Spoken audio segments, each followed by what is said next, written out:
Hypocrisy. Hey, what's up, guys? Welcome to Law-Splaining the Interwebs. I am your host, Nick Rekieta of Rekieta Law, a small, humble law firm in central Minnesota. And with me today is a new guest that I'm happy to introduce to you guys and have on the show, potentially criminal, also known as Sean. Yeah. Hey, everybody. Thanks for having me on, Nick. My name's Sean Martin. I'm an attorney in Ohio. I practice out of Cleveland, Ohio. Yeah, I know the name might suck, potentially criminal, but I couldn't come up with anything better at the time. So That's not, it's not a bad name at all, I Yeah. think. Look, I works. named my show Law-Splaining the Interwebs, so... Yeah. I think that works a little better.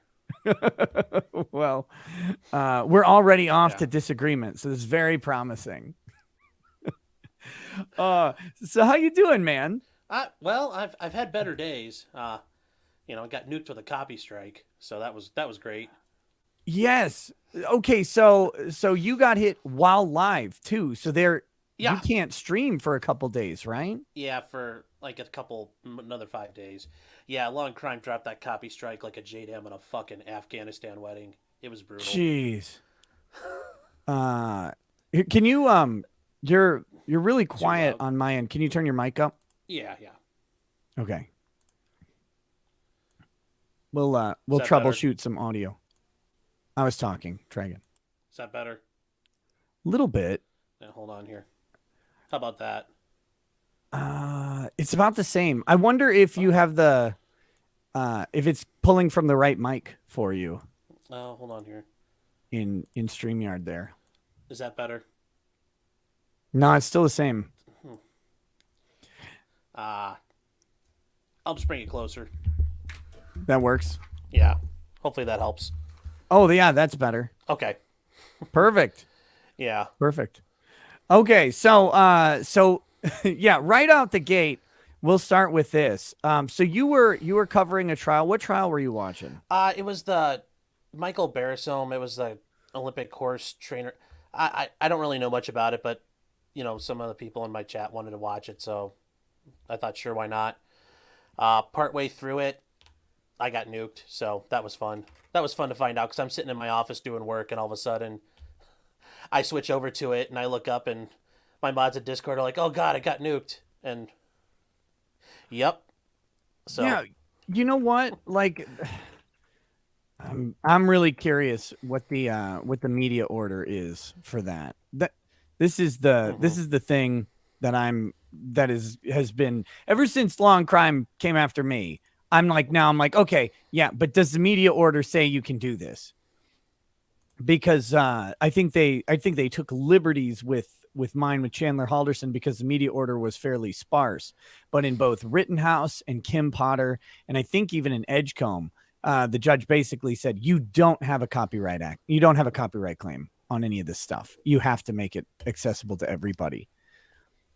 yeah, So, it sounds like there was an issue with the judge in this trial. I guess was not liking people commenting on stuff. It's not like he wasn't happy with the negative comments. It also sounds, from what I understand, one of the witnesses ended up in one of the chats later. Which I get the witness should have done that, but is the judge going to lose his shit if that witness goes out and reads a newspaper or gives an interview, and is he going to lash out at whatever's going on out there? I think it was a little boomer-induced anger there. yeah, you go after the witness. Yeah. Oh, because they on that trial they shut down Law and Crime's chat, didn't they? Yeah, and I think that may have been the reason why they did it, and they just copy struck me, but they could have sent me an email, got a hold of me, I would have stopped. I mean, we didn't have to go all that far.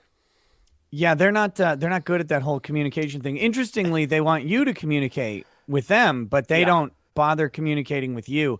But that's not a proper use of the copyright system. If they're trying to enforce a judge's order on a chat through you by proxy, like using the copyright system is an inappropriate way to do that.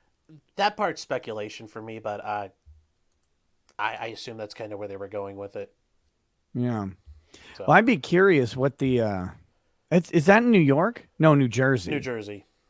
I'll have to see if we can find that order because I'm really curious about that. I think Law and Crime plays a little fast and loose with copyright, Oh, I and think so. so I would love to make fun of them even more than I already do for that. But yeah. So okay. So now you're crippled for a couple days on 7 days on the live streaming. But Yeah. okay. But how often do you normally stream? So you do legal commentary Hmm. on your channel, which is potentially criminal, which is, by the way, guys, linked in the description. If you want to check out Sean, you can check out some videos on demand for now. but Yes. but what do you normally? What's your streaming schedule look like? What do you do? Well, I do a Thursday nights at 9:30. I do a weekly stream, kind of covering things that are going on. Uh, I end up with a lot of the people who watch my live streams are refugees from law and crime. Sounds like they kind of fled from there. Yeah. So if they want to watch something and there's a trial going on, I mean, I'm working during the day, or if I've got stuff going on, I just let them hook it up and just kind of run it while I take care of my business. So Well, there you go. if they want to watch something, I'm fine with that. Sure. But at the Thursday night streams, you do Hmm. commentary on what's going Yeah, on, yeah, and you typically are talking from like a criminal defense perspective, right? sure. And I try to, and I mean that's if it wasn't clear from the name, yeah, I focus primarily on criminal defense work. I do all the other crap that comes along with it, but I really enjoy the criminal defense side of things. Yeah. And how long have you been practicing? 8 years, 8 years in Eight May. years. Yeah, Very cool. yeah, Very cool. Where'd you go to law school? Let's uh, dox your entire life. yeah. What cereal do you eat? Well, no, I was gonna do a video this weekend. I was gonna go out to Oberlin College. That's about 40 minutes from where I'm at, and about 10 minutes from where I grew Oh, up, and do a video out there while eating, a donut from Gibson's Bakery while I'm talking about it. yeah, because they just had a big Yeah, ruling from yes, the appeals court come through. yep, and you know, from having lived near Oberlin College, you know, many of the students are as big a dickheads as the administration are usually. So they were Uh, the type of people they'd walk across the street in front of you and flip you off when you almost hit them. so that's me. Perfect. Yes. It's a whole college full of Oh, Mercator laws. a bunch of liberal nicks. Jeez, that would be A horrible. bunch of oh man, yeah. So Oberlin College, Oberlin College for the chat, was the college that was accused of having a racist history, a documented history of racism. I believe was the actual accusation, and that was, or no, the They college said was the not. bakery. They said the Yeah, bakery had that. Yeah.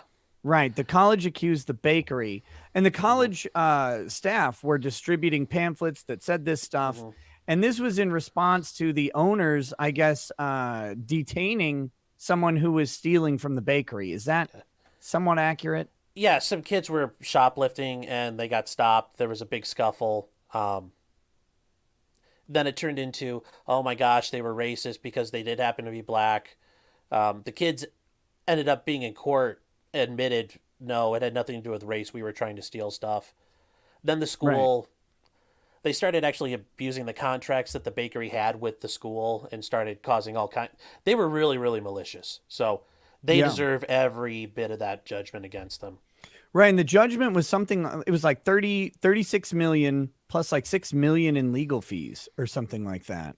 Hmm. Yeah. So it comes out to 42 million. That was a big judgment. It was huge news, big judgment. A lot of people thought that this was not going to happen. This was not going to go through. And then once it goes to a jury, though, then all of the wisdom on defamation is out the window when a jury's involved Yes. Yes. because suddenly some sort of common sense prevails, and it's like, wait, so you lied about these guys, and then their business was destroyed, or impacted or whatever. Yeah, that seems like that's wrong. And so they get this big award, but then of course they appeal it. And they, Hmm. they go for the legal argument that this is overly punitive, that these damages aren't sustained or whatever. I didn't actually read the appeal. I'm just guessing. Yeah. Um, They sustained they overruled all the points of appeal. I read through it a little bit. I thought it was spot on. yeah.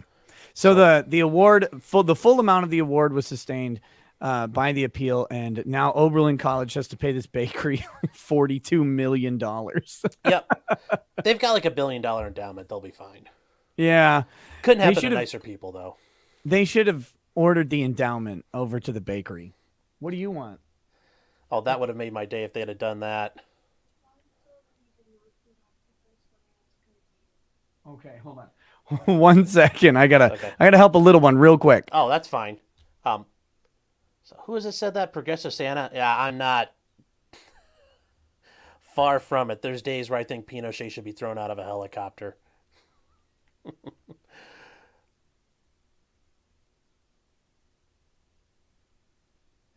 Okay, sorry about that. Had a little one Oh, no, with, that's all good. but yeah. Wait, you need to throw Pinochet out of a helicopter. He's No, too far to the so, left for you. well, no, somebody said, "Oh, he looks like Progressive Santa," and I'm like, "No, no, no, no, no." Well, I think they meant the insurance company. Oh, okay, Yeah. okay. Well, I wasn't sure because I got the whole gray hair thing going. I mean, Yeah. No. you were mentioning that today, like, "Oh, you're so happy you got it." I'm like, I've been dealing with the Anderson Cooper thing since I was 14. Not the gay part, but the gray hair part. Right. Well, So thank goodness it's just the gray hair. yes, Well, but Anderson Cooper, of course, being a Vanderbilt or whatever, like yes. there's perks, I guess, too, to being him, but Yes. I'm none that working we for the would. CIA. Yeah. Well, controlled assets are Yes. very, very important these days. Speaking of controlled assets, what do you think about some of these January 6 protesters? We've now had 3 go to trial. Mhm. 2 are guilty. 1 is found completely not guilty. I don't think they're gonna, other than the judge who found this guy not guilty. Most of them are gonna get convicted. It's DC. I don't. These judges view this as an assault on them. They're Right. this was an affront to them. Oh my God, it was the heart of democracy. It's like that's all a bunch of bullshit. I I would really like to know how many governmental assets were involved. Throughout the different agencies were involved. The FBI. I wonder how much DIA assets were there, Army intelligence and counterintelligence. Yeah, a lot of people got set up here, and I think this guy was justified. They told him to come in, so why can't you come in? Right. That's the interesting. It'd be the interesting rule if a normal person tried to do this. It's like, well, my house was, I had flooding in my basement and one of the windows was broken. I opened the door and told someone to come in. Then when they came in, they should have known that they shouldn't have been there. It's very unsafe and they should have left. So therefore they're trespassing and they need to go to prison for it. Yeah, I just, I mean, even the ones where they're claiming there was some sort of seditious conspiracy, which took them a whole year to put together, it's all crap. I don't trust it. I mean, it's the feds. Well, the seditious conspiracy is weird because so like the sedition definition is pretty broad under that statute. I was reading it earlier.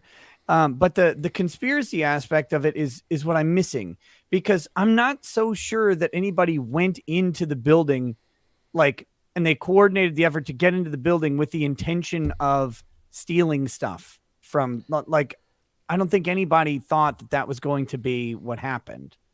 Right. It seems like a bunch of people were like, hey, we're getting into this building. This is crazy. And then they do a bunch of dumb stuff because, I mean, when else are you going to be in Nancy Pelosi's office or whatever? Yeah. No, that's how I think it. That's how I think it pretty much all happened. I remember sitting in my office. I was doing work, and I have a friend who was there for the rally, and he told me, he's like, it's gonna get crazy, dude. Just watch. And I said, yeah, sure, whatever. I'm sure some boomers are gonna get maced, and that'll be it. Right. And then after a while, the one secretary comes and she's like, you should probably turn on the news, and I did. And holy shit, those guys got a little spicy. I'll give them credit, man. They went all out, especially the ones who went first. Yeah, some of them. But then there's a bunch of other ones. Like there's the old lady, the Yes. walker or whatever, going through. There's the weird people just parading through the building, like, hey, what's up? Saying hi to security. I saw that one where there's 3 guys in the Senate chamber because they're all in the House chamber.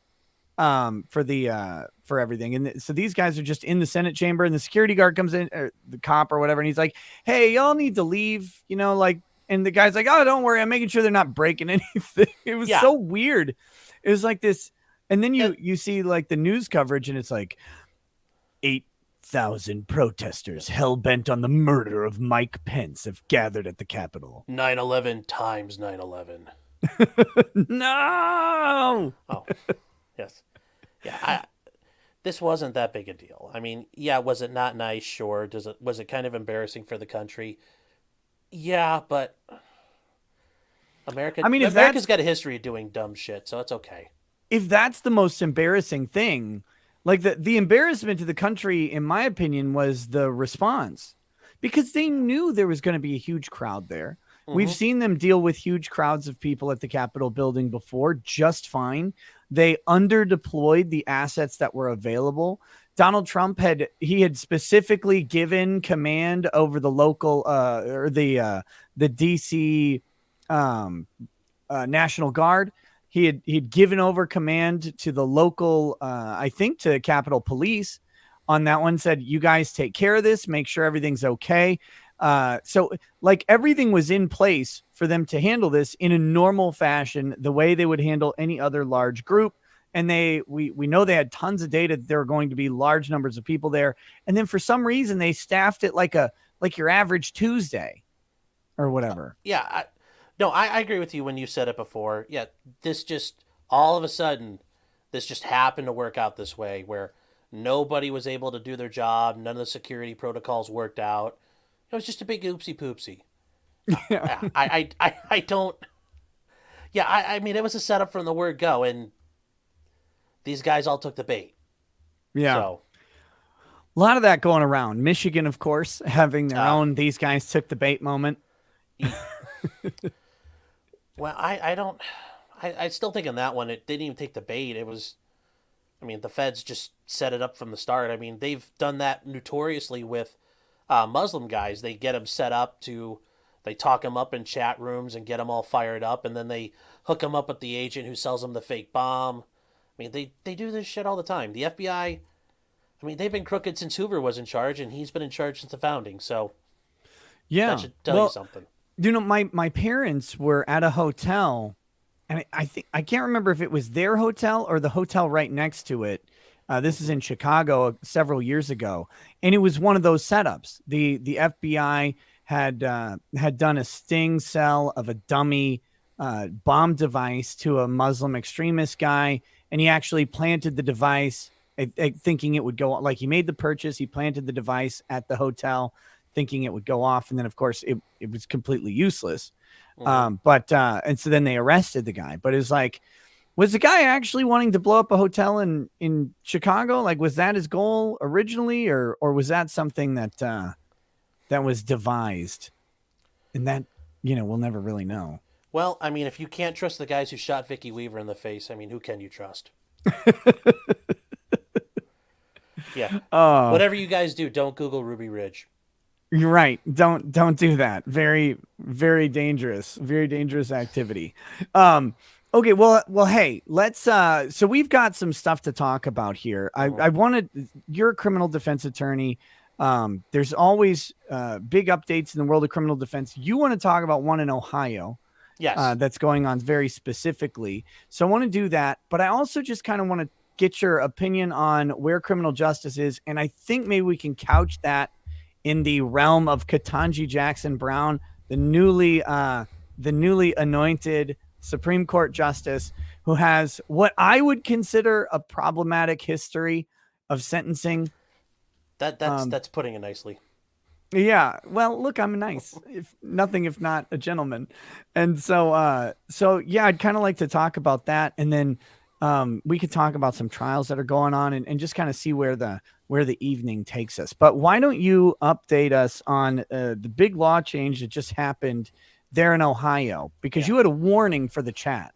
Yeah, guys, I just wanted to give this a warning because I had a guy actually call me today because he screwed up and got in trouble. Ohio will have permitless concealed carry in June. That means if you're coming through Ohio and you want to walk around and you want to tuck something in your waistband, sure, go for it. Um, do not have it loaded in your car. That is a separate criminal offense, and you will get charged for that. It's a felony. Um, had a guy actually call me today because he thought the law went into effect once it was passed, and he was riding around with a loaded pistol in his car, and now he's got a new felony charge. So, other states have a lot better permitless carry, but Ohio's it kind of sucks. So, unless you have like a permit, keep So this crap separate. so Ohio does not consider the car a domicile. It does for like the castle doctrine situations, but you Sure. can't. It's considered improper handling of a firearm in a motor vehicle. So, So you can be so okay. So now I'm confused. So for castle doctrine, it considers the car a domicile. So you would have no duty to retreat, or yes, no presumed duty to retreat with defending yourself. But having the loaded gun in the car in the first place would be a criminal act. yes, You, yeah. so how does that even how does that I jive? don't know, and it's gonna be a big mess. Hopefully, it gets fixed. But um, I hate we politicians so much. yeah, yeah. Well, I think part of that was because our governor, he's not exactly he's not base Florida man, but he's passing what's necessary to keep him reelected. Sure. But okay, so anyway, yeah, guys, if you're in Ohio, sounds like in June you can go for a humble jog through a neighborhood, maybe after touring a Vacant house, house. for example, like just a vacant one that you want to take, like you're jogging in your boots or whatever, and you go into a house, you hang out for a little bit, you look around, you're like, this is a nice breather, and this time you get to just carry, if you want to carry a gun with you, that's okay. But don't drive with a loaded gun. You have to drive with the gun unloaded. Very, very important. Uh, that's so weird. Like, because I think in Colorado, I called a Colorado sheriff years ago Hmm. because we were going to travel there, and I had a carry permit in Minnesota, but they didn't have reciprocity, and so I asked, I'm like, what? I want to bring my gun with me because I'm driving with my family across the country. And he's like, yeah, yeah, don't worry about that. It's like your car is like your domicile or your office. It's not a big deal if you have a gun, but you can't like walk around with it, right? There was because I didn't have a carry permit. But he's like, we're a gun state, man. And so other states handle it differently, but Ohio Yeah, is problematic. I just don't want to get calls from people saying like, "Oh yeah, I was driving through from Dildoville, Arkansas, and I got stopped and they found my pistol in the car. Can you help me?" I'd rather try to avoid that. Dildoville, Arkansas. It's probably a place somewhere. Is that a suburb? It's wait. Yeah, it's where they filmed Ozark, actually. Oh my gosh. Is I no, I know where Dildoville is. It's a suburb of West Memphis. I know a guy from there. He's a very strange man. But yeah, he's a long time born and raised in Dildoville, Arkansas. Um next to Little Cock. Yes. Yes, very good chat. Okay, so that's the important news that we wanted to get to people because and this is the problem with how reporting on these stories goes, right? I'm sure there's some rather sensationalist reporting about the permitless carry and how now everybody can just run around with guns and murder everybody. But it's not ever that simple. Laws take time to put into effect, and people can get caught up in the crossfire. So pun intended, I guess. Yeah, But yeah. I just like I said, somebody actually called me today. They had some problems, and just don't want to see that happening to anybody else. absolutely. Okay, I'm gonna grab a couple of these super chats that have come in early, and we'll address other super chats kind of as they come in. But I like to get a little bit into the interview before I start reading it. But Jason McConnell says balls. He's coming right out the gate. Balls or no balls? No balls. No balls. That's right. No balls. Keep it clean. I thought you were a man of culture and taste, and here I am. Here I am holding mine. I'm a simple man. Vacuum Samago says balls or no balls on your Fuda. You just answered no balls. Which I'm blown away. I that right out of the gate. Also in Mark Richards' voice. We considered hiring Mr. Nick Ricada, but his unusually large nose keeps hanging over into the well, and we just can't have that in a Wisconsin court of law. Uh, yeah, it was very disappointing not being hired by Mark Richards. Squizgar says, "You know what I like the most? Cake farts from Cake Fart Girl 2008." What? What do you But people watch? no, yeah, there's a thing like chicks will farting, like they'll sit on cakes and fart on them, and shit like that. Do they fart on the? I've heard of farting into jars. I'm trying to get into Yeah, that. yeah. I'm looking for a supplier of jars, but I'm Uh, not going to do this discount jar thing that these thoughts are out here doing. The little like jelly jar. No, I'm going to get those big giant pickle jars. I'm going to fill those things up. yeah, no, but that no, the cake fart, that's like a real thing for like some guys, that's their thing. Like they sit Wait, on it, like they take a cake, chick sits on it and just rips one.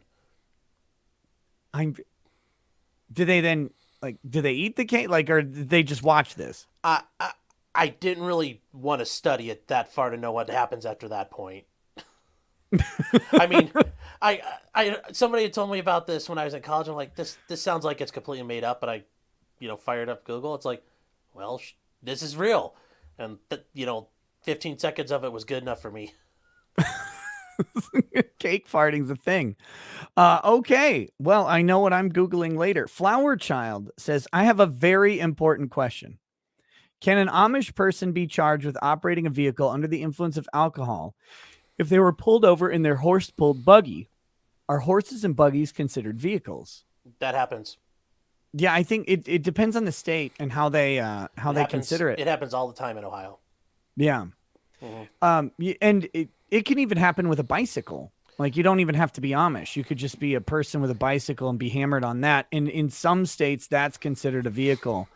I defended a guy who got felony OVI because it was like his, oh, I don't know, his sixth or seventh in 5 years riding a bicycle, and he was out in the middle of nowhere on a paved road that not marked up. Nobody was around. It was a nice, bright, sunny day, and yeah, they charged him with felony OVI. So yeah, Let the man bike. Like, what's wrong with it? What's he gonna do? yes. Swerve into a cactus or something? Well, no, I mean you've heard about it. It's in the Mad commercials. Those kids are coming home from prom, and some guy on his Trek 10 speed plows right into him, and that's the end of the prom night. I mean, it's just so horrible, so tragic. Yeah, it's really sad. I've heard of all of the toddlers being run over by the rampant drunk bicyclists, particularly in Ohio. So I'm glad that Ohio is out there, and I think you maybe need to reconsider your ethical obligation to the community when you're defending these monsters. Uh, bike drink biking. See, because I think drunk biking is actually just its own punishment, right? Like, Mm-hmm. because you're not gonna do well on the bike. Like, Believe it or not, my guy was actually doing okay. Um, he bombed the field sobriety test, but he did really good on the bike. You couldn't really tell too much. okay, It just helped that the people at the corner store snitched on him. So okay. So wait, do they? So does Ohio have? What happens if you refuse consent in Ohio for a field sobriety test? if you refuse a field sobriety, nothing. You have the right to refuse those. Yeah, You just can't refuse a breathalyzer at the station or a right. urine So they'll test haul you in. or a blood draw. Yeah. Hmm. Okay. So what happens though if you refuse the intoxilizer? Well, at that point, you get a license suspension for a year. So, What if you're riding a bike though? well, at Like that point, that well, my doesn't guy, seem connected logically to it the. doesn't. And the reason why my guy was riding a bike is because he didn't have a license. So it didn't matter anyway. He should have refused all that then. Well, he did. He did. I think he thought he'd get away with the field sobriety test, but yeah, they took him to the station. He refused everything else. So how'd that turn out? Uh the jury was out for like 3 hours, and that was basically because I said, "Are we?" My closing argument was like, "Are we really gonna fucking do this to this guy? Like, Yeah. come on." So I had a couple of guys on the jury who were like all about it, and then surprisingly, they came back right about 6 o'clock. Right at dinner time, and you know, apparently magically it all changed to guilty. So Oh. I mean, they weren't going to stay there all night. I was just happy they No. took as long as they did. God, that's It, too it bad. That's when you need the jury to just go, this is ridiculous. Like, this guy's on a bike in the middle of nowhere. Who cares? Give him an extra liquor. yeah. No, and I one of the jurors actually talked to me about it afterwards, and he thought, "Oh, I thought you did a great job, and I was with you the whole way." And he's like, "They just convinced me at the end," and I'm like, "Don't lie to me. Just tell me you wanted to go home and eat dinner. Your wife was going to get pissed at you. I get it, but it was it. I completely disagreed with the prosecution, but there's a reason why I'll probably never be elected prosecutor because I wouldn't prosecute that kind of crap." Right. me too. If I was going to prosecute it, right? Like, Hmm. I would convict the person, and if I was the judge, I would sentence them to having to get really drunk and ride a bike with a GoPro on. Like, and be live streaming it to the internet. That's Make what it they ride would a have to do. unicycle. Yeah. Right. Learn to ride a unicycle Hmm. while intoxicated. But the caveat is you only have to drink military special gin. That's all you can have. Uh, Oh, you can't have anything else. Uh, okay. Squidscar says, is a follow up. Says if the buggies are considered vehicles and the horse was drunk, would that be DUI or operating an unsafe vehicle? I could see being an unsafe vehicle, but I could also see being like cruelty to a companion animal. What if you didn't provide the liquor though? Like, what if what if you had a rogue horse that was going by like slurping on people's straws? It just went to it. Yeah, it just took advantage of it. You're like riding your Amish buggy past Yeah, like one of the those kegger. like a Yeah, bar or whatever. yeah, The horse gets on one of those hookah bikes. Do they have those there in Ohio? They have these in Minnesota. It's like 12 people on this giant bicycle yeah. contraption. Everybody pedals together. Yeah, and they're all Yeah. sucking down beer. I I've seen them in Cleveland before. I haven't seen them yet this summer, but I've seen them before. I've seen them in Toledo. Seen them other places. Those sound like I'm not a beer fan, so that would be horrible for me. No. I don't think that would work. But even if it was something that I liked, like liquor and exercise or alcohol and exercise are a bad combo. Uh, for me, yeah. Yeah, it's a great way for me to throw up as well. So CC says the Jedi did 9/11. That's true. They did. Also, space those Jedi. ISIS. I don't trust the Jedi at all. Frankly, I think they're mind touching the kids, the younglings. I don't like Hmm. it. They have mind control powers and unfettered access to children that no one gets to question. I don't like no oversight. Yeah, The they do it in their space madrasas. Their space ISIS.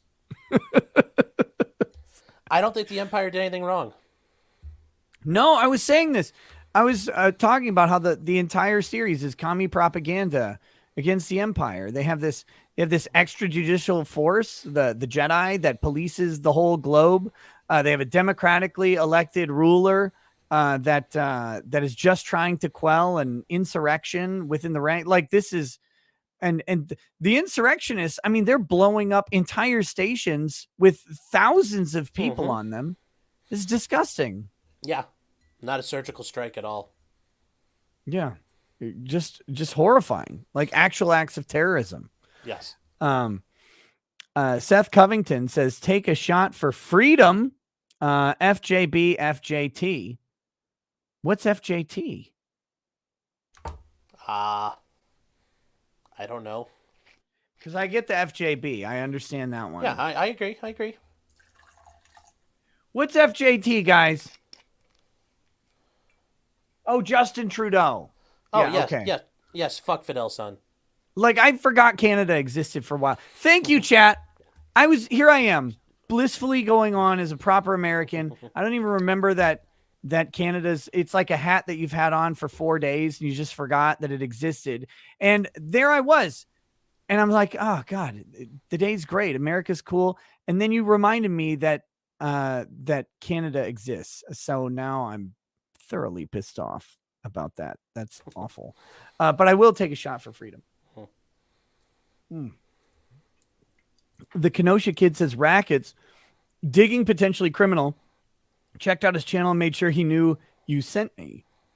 I enjoyed his content. Besides good logic, you have good taste in guess. you go, you're going to get back on D2R for ladder.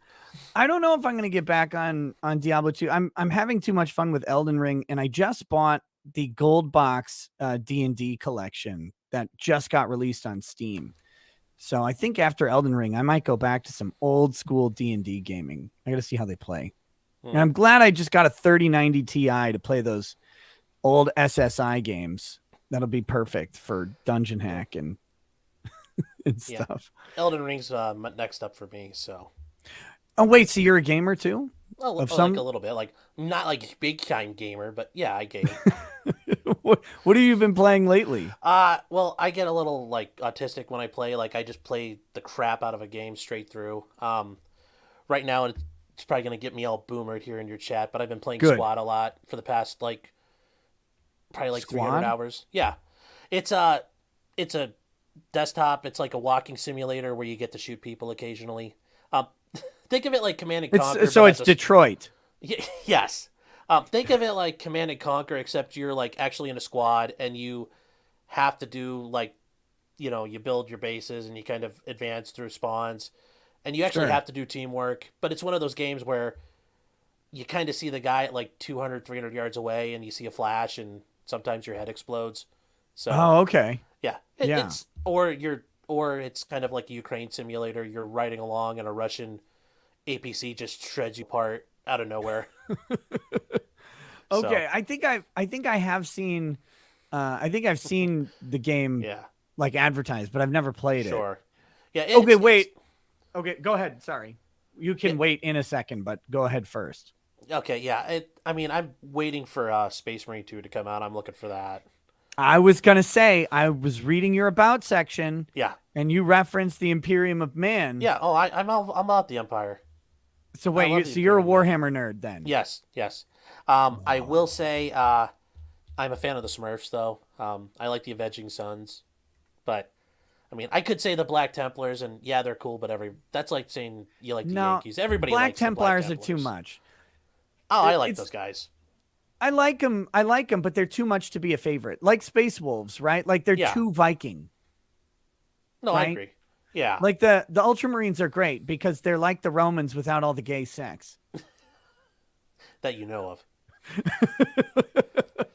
No, I actually like the Ultramarines a lot. I like Robute. I think he's hilarious in general. And Yes. he has some really good moments in the Heresy, like when he rips out Corfeiron's heart and Hmm. stuff like that. That's good stuff. I obviously am a Warhammer fan Yeah. a little bit as well.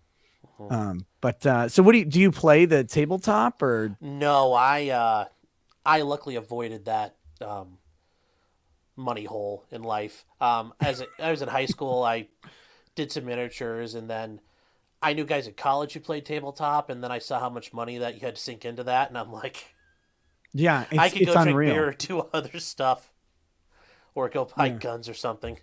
So do you read the books or do you just like pull up I've the read wikis or what? I've read the books. It's been a while, but I was reading through the books when they came out, and once I got to law school, though, I really quit reading for fun, and it took a long time to get back into enjoying reading for the sake of reading. I'm Yeah. sure you had that problem too. Oh my God. Yeah.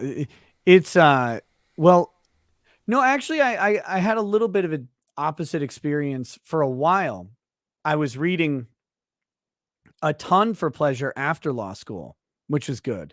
But that also meant that I wasn't working as much as I Oh should well, have been. but no. uh but then it got to the point where once I got to doing YouTube and doing it more and more, now I just don't have any time at all to read. I'm so far behind on the heresy. I'd gotten through like 29 of the books and then I just fell off. And now they're on like 50 something. And I've read a couple of the Siege of Terra books, but I'm behind on that. I'm behind on all the Primarch books. I've got so much to catch up on. Well, I started reading, and then I just read through the rules, and I thought that would help me understand stuff, and just talking to people about it. But yeah, I think it's probably one of the coolest things out there, sci-fi wise. Yeah, me too. So Chang Satome says next he'll be saying white scars are too Mongolian. Look, I'll refer to my friend Doug Tenaple, who brought up that we're no longer allowed to say Mongolian, so we Oh, just say retarded. So, yeah. um,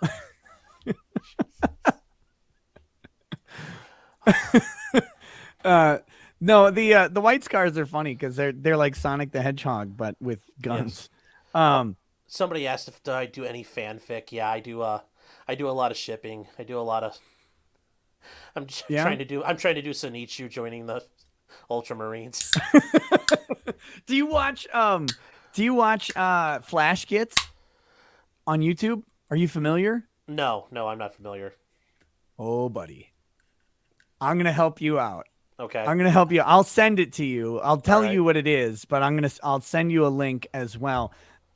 So Flash Gets he does these animations all Mm-hmm. across the board, all different stuff, but he has a series of animations about the Black Templars hunting down furries. Oh, I've seen that, but I didn't know that's from him. I, Yeah. I, And he's I got like four of them, and then one of them he shows up in the they show up in the Sonic universe, and they're just murdering all the Sonic side characters. Tails gets hit by a surface to air missile. that's That's just awesome. Oh, Flash Gets is great. God, I love that guy. oh, Uh yeah. Yeah, we will spay and we will neuter until there is nothing left. Uh okay. Seung Mina says, please pass on a message to Zach and his doggo Richie. My early bed tonight is helping Subi, my new little guy, settle into a good sleep tonight. I appreciate it so much. I don't know what any of that means, but I'm happy to have read it for you. James Carson says YouTube won't let me send my anti-DeWine super chat. don't worry. I echo your sentiments, James. Yeah, our governor sucks, and he looks like a legitimate troll. Does he Like, suck as much as mine? yeah, he was actually like one of the signers of the '94 assault weapons ban. Like Oh God. he's like a rhino that never's never gone away. So yeah. BS says, it's to me, will you take my case about vaccine exemption if Ohio systems failed to help me out? I can't afford a lawyer, but my case is solid and my documentation is extensive. Help, please. You probably want an Ohio attorney to do I that. wonder if he's talking to me, not you. Maybe he is. Yeah, that's way outside of my wheelhouse. You know, if get in touch with me, my website's seanpmartinlaw.com. You can message me on there. I can try to help you hook up with somebody who may be able to help you, but that's way outside what I do. There was Sorry. we had a shit decision come down from the Fifth Circuit Court of Appeals today. I don't know if Mm-hmm. you saw that. No, I did not. Okay, so base Texas judge had struck down the federal employee mandate, or he enjoined it. Said the federal employee vaccine mandate was not valid, and put an injunction up on there pending the outcome of the case. And the Fifth Circuit Court of Appeals accepted the government's argument that that the court had no jurisdiction to hear the case in the first place, and so they couldn't do it. How does that work? I Um, mean, it's a federal court and they're federal employees. I don't know. oh, it's because there's an administrative branch Oh, that oh, they yeah. have to go through. Here, let me see. Fifth Some administrative Circuit. law judge has to decide something first. And the guess where you appeal the administrative law judge to? The Washington D.C. Circuit. Oh, mm, Here, I'll pull up the story. We can talk yeah, about it. sure. Because God, it just fucking pissed me off. Yeah. It was a 2-1 decision. Mm, So here we go. Let's see. Let's get the blood boiling a little bit with this one. So here we go. A federal appeals court on Thursday ruled to uphold the Biden administration's vaccine mandate for federal workers. So this is just for federal employees. The general population one, that one's still down. Ordering that because that was Supreme Court level. Ordering that a preliminary injunction issued against the requirement be eliminated. Fifth Circuit Court of Appeals 2-1 ruling reversed an earlier ruling by U.S. District Judge Jeffrey Brown, a Trump appointee in Texas, who in January blocked the mandate for federal workers. Fifth Circuit further ordered that the district court dismiss the case. Judge Carl Stewart, don't know who appointed him, but I'd be interested to know, writing for the majority opinion, said plaintiffs in the case could have challenged the vaccine mandate through the federal government's internal process for federal workers. The plaintiffs could have challenged an agency's proposed action against them before filing the suit, and certainly before getting vaccinated, the judge wrote. Biden implemented the mandate for federal workers in September. I'm trying to... Here it is. It's the Civil Service Reform Act. Oh, yeah. That's what they would have to file, seek relief from discipline through the Civil Service Reform Act, which protects employees from unfair or unwanted practices. However, the government argues the plaintiffs are trying to circumvent the process, to which Stewart agreed. So the plaintiffs here seek to avoid discipline for failing to comply with the executive order. Yes. Yeah. Yeah. Yeah, that's how this works. In a dissenting opinion, Judge Raisa Hawkins Barksdale said the relief plaintiffs seek does not fall within the CSRA's jurisdiction, arguing the case at hand is instead a pre-enforcement challenge to a government-wide policy imposed by the president that affected 2.1 million federal civilian workers. And I agree.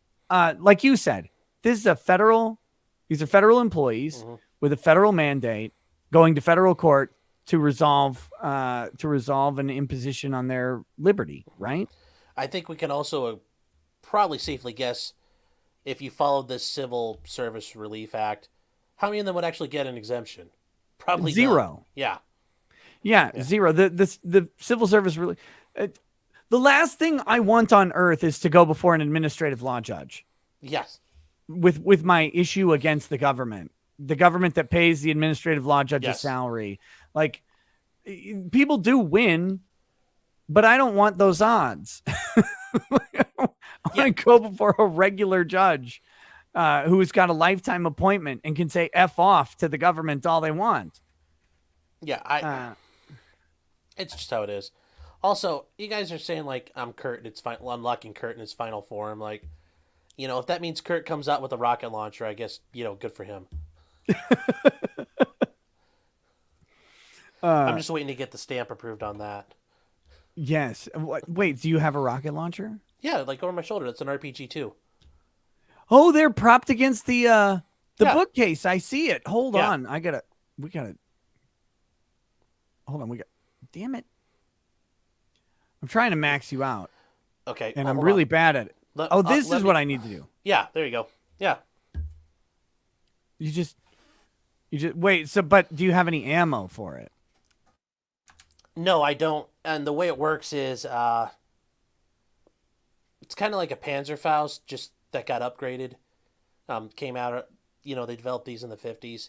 Mm-hmm. It uses a black powder charge, and it just launches a projectile. So I don't have access to rockets, but once I get it ATF approval, I can load a black powder and shoot out dummy rockets with it. So.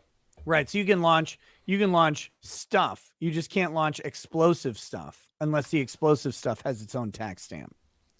Yeah, and if I use there's a whole set of rules for that. So. Yeah. But it's still cool. Like it's like a potato gun but funnier. Well, it's like a potato gun where, maybe at some point through illicit means you can do some real shit with it. Yeah. Do you have anything in mind? Like, do you have a watermelon stand that screwed you over back in a past life? A lot of Minecraft stuff. How are you on your killdozer lore, good sir? Oh. At what point must a reasonable man do unreasonable things? Yes.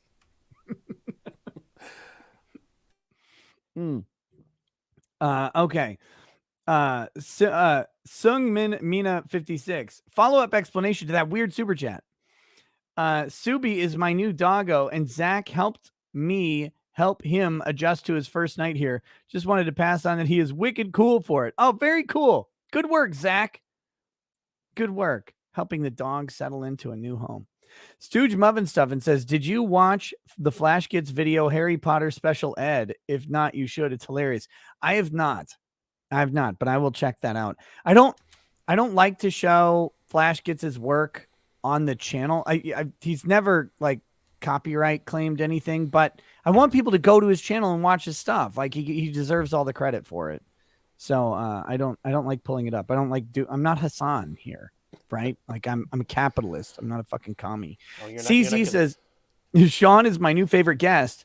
Barely better than Branka, and Eon's better than Joe. Subbed. Also, check your P.O. box lately. Haha. I did.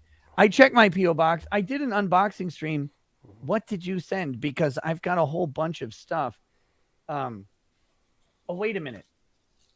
I think, was this you? See, is this CC? Hold on. No, it doesn't say. Did you send me the map of Florida? Because maps belong on the wall. I got that. I got a care package from someone in New Orleans, which is awesome. I got something else too. I don't know. What else? What did you send? Okay. Yeah. So there we go. So let's get into this. You are a criminal defense attorney. Yes. Which means that you are an evil person who defends scumbags. That's what I understand automatically about defense attorneys. That you actually relish in the suffering and misery of victims by getting people out of jail on technicalities. Is that true? I mean, I guess I'll say if I can't, serve in heaven, I'll reign in hell. So yeah, pretty much. I mean, it's all, like Omar Little said, man, it's all in the game. They got their job, I got mine. We all play our part. No, I agree. I agree. What I don't like to practice too much anymore because I like doing YouTube. It's more fun. Sure. But when I do, like I don't always practice law, but when I do, it's criminal defense is what I like to do. Right? It's interesting, it's challenging, and you get to make sure the government is doing its job correctly. Well, it's not even. I get, and I understand where you're going with that as far as the government doing its job correctly, but a lot of people, the commoners, you filthy casuals out there, it's not the government doing its job correctly. It's I'm going in there, I'm, shooting for the fences every time. Like that guy who got the DUI on the bicycle. I was going in there for an acquittal or a hung jury. Like I'm going for it the whole time. When it comes to it. And I know I've defended guys who have done things I know you aren't somebody you probably represent, especially things involving children. My job's to go hard in the paint every time. So right. That's just my role. But, I agree. Maps should be hung on a wall. Do I want these people to live near me? No. Do I want to be their friends? No. Would I ever want to see them at a bar? No. If I saw them at the store, would I say hi to them? Sure. But that's about it. Sean the schlubby guy in Ohio has a bit of a different view than Sean the schlubby attorney in Ohio.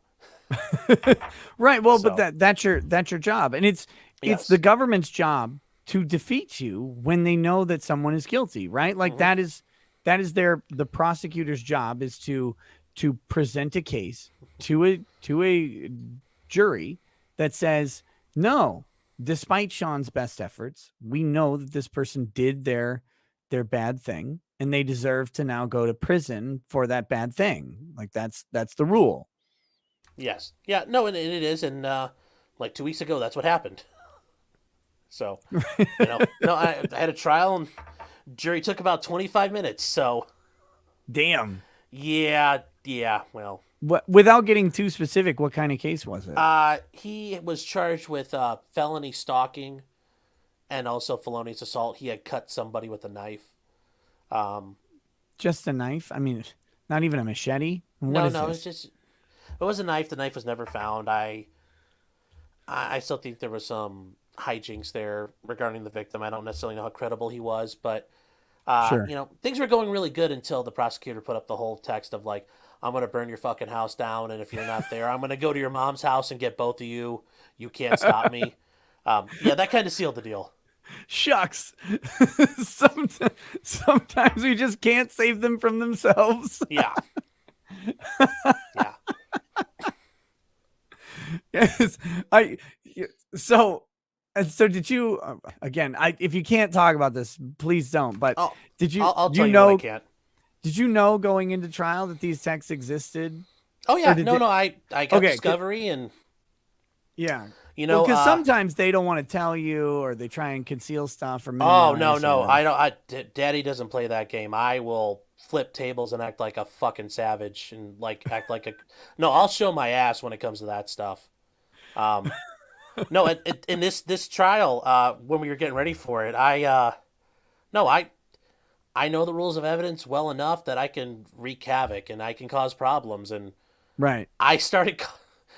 I was there's a reason why the trial started about 90 minutes late on Tuesday morning because of me in chambers causing all kinds of fucking problems. So Oh, good stuff. But but when you found out about the first time, so I don't know if your client tells you about him or you find him in discovery, but you had to have the look, right? Like, fuck, are you doing? Like, yeah, no, I mean I won't talk about what I talked to him, but yeah, I looked at these. I'm like, well, we're screwed. Said, hey, do you want me to try to work something out? And he wanted to go to trial, so kind of took care of that problem. no, we can do it. We got it. I Yeah, believe in well, you. it's I don't know if you've ever watched him. It's a guy on YouTube, AVE. He's a guy out in No. Canada. He does like so. He's an engineer or a tradesman or something like that. He says it best. You piss with the cock you got, and I didn't have much of a cock to piss with. Yeah, So that one's really tough. It's always funny when you find out, like either from a client or from heaven forbid, from the other party, you find out that there's just something really terrible that mhm. makes your case that it was like, oh, okay, yeah, we got some good options here, we got some things we can work with, and then you're like, oh, Jesus Christ, like, Yeah, well, and that's yeah. A lot of times they've already fucked up, so you're just covering your ass. I will say I think Scattergun Sniper here. It's not to help them escape justice. I fully disagree. If you called me tomorrow and said, "Oh my God, the feds are digging up the crawl space in my house and they're gonna find all the 3-year-olds I buried under there," dude, what can we do? If I can find a way to get you out of that, bro, I'm doing that. I'm not gonna be like, "Oh well, we'll just give it the good college try and you'll just get the death penalty." Like, no, my job is to get you out of there. Like, fuck all that. Like, oh, we're just gonna, oh, we're but gonna you make sure might they get do the their death job. penalty.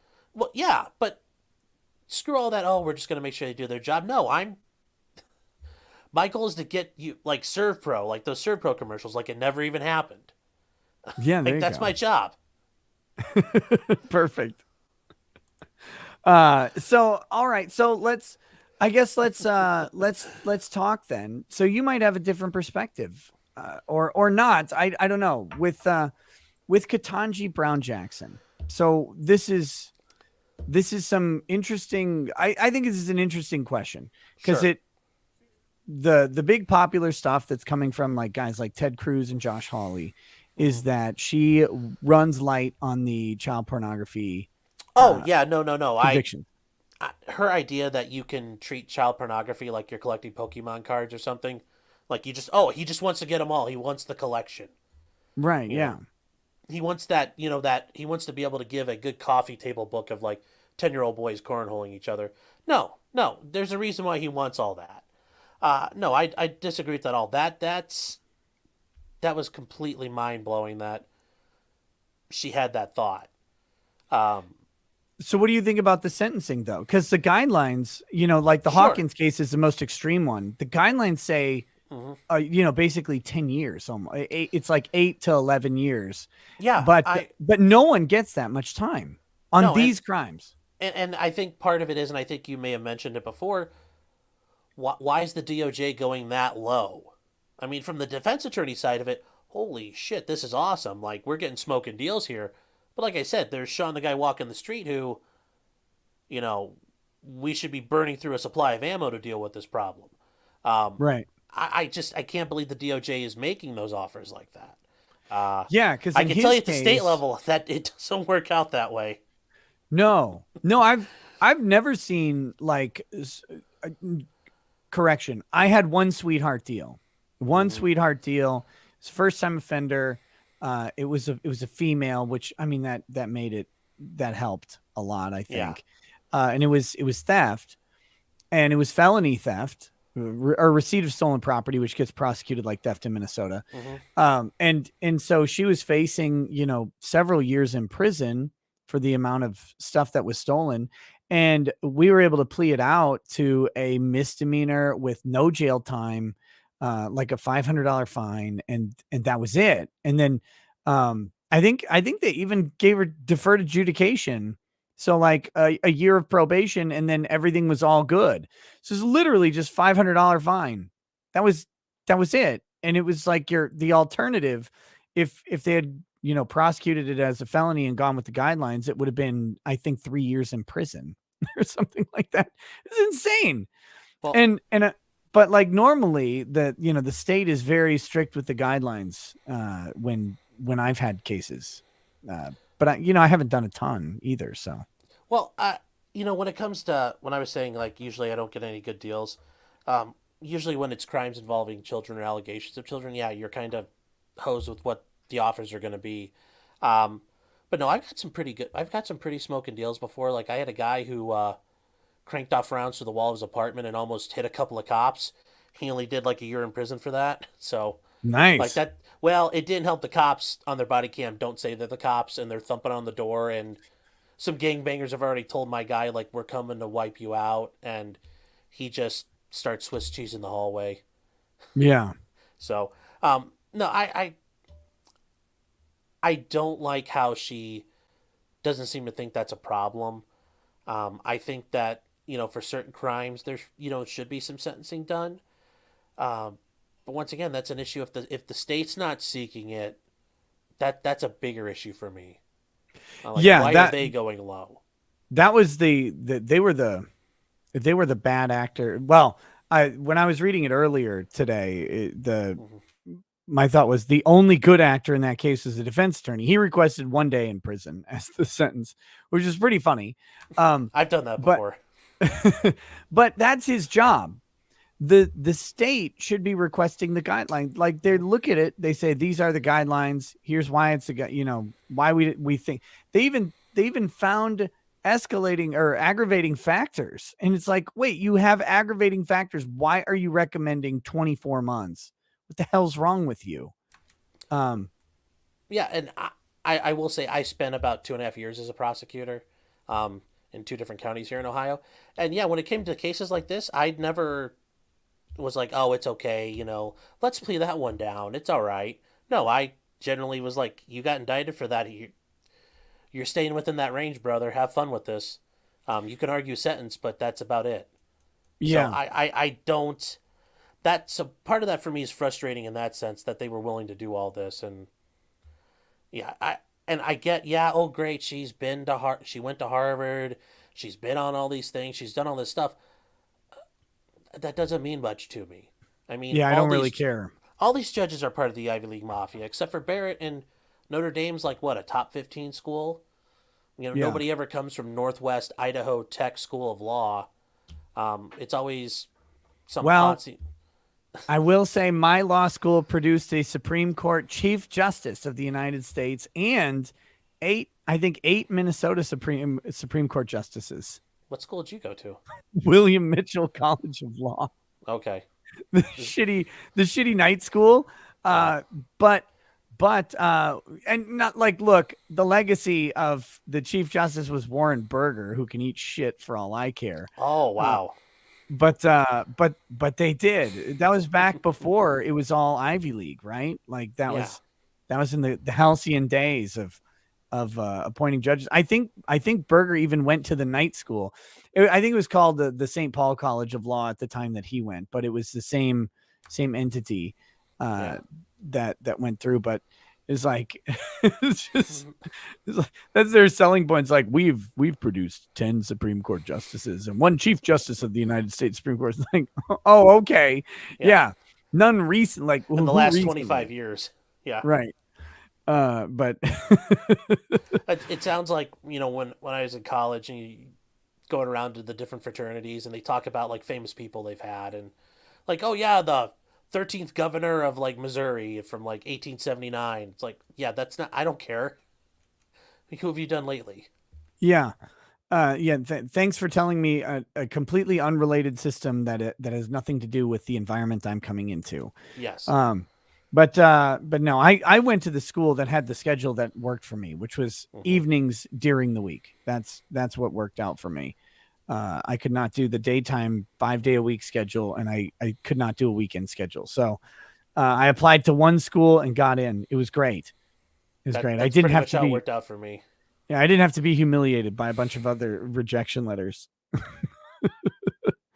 Um, but in general though, like aside from Ketanji Brown Jackson, what do you think about criminal justice in this country? Because I think there's a lot of problems with it.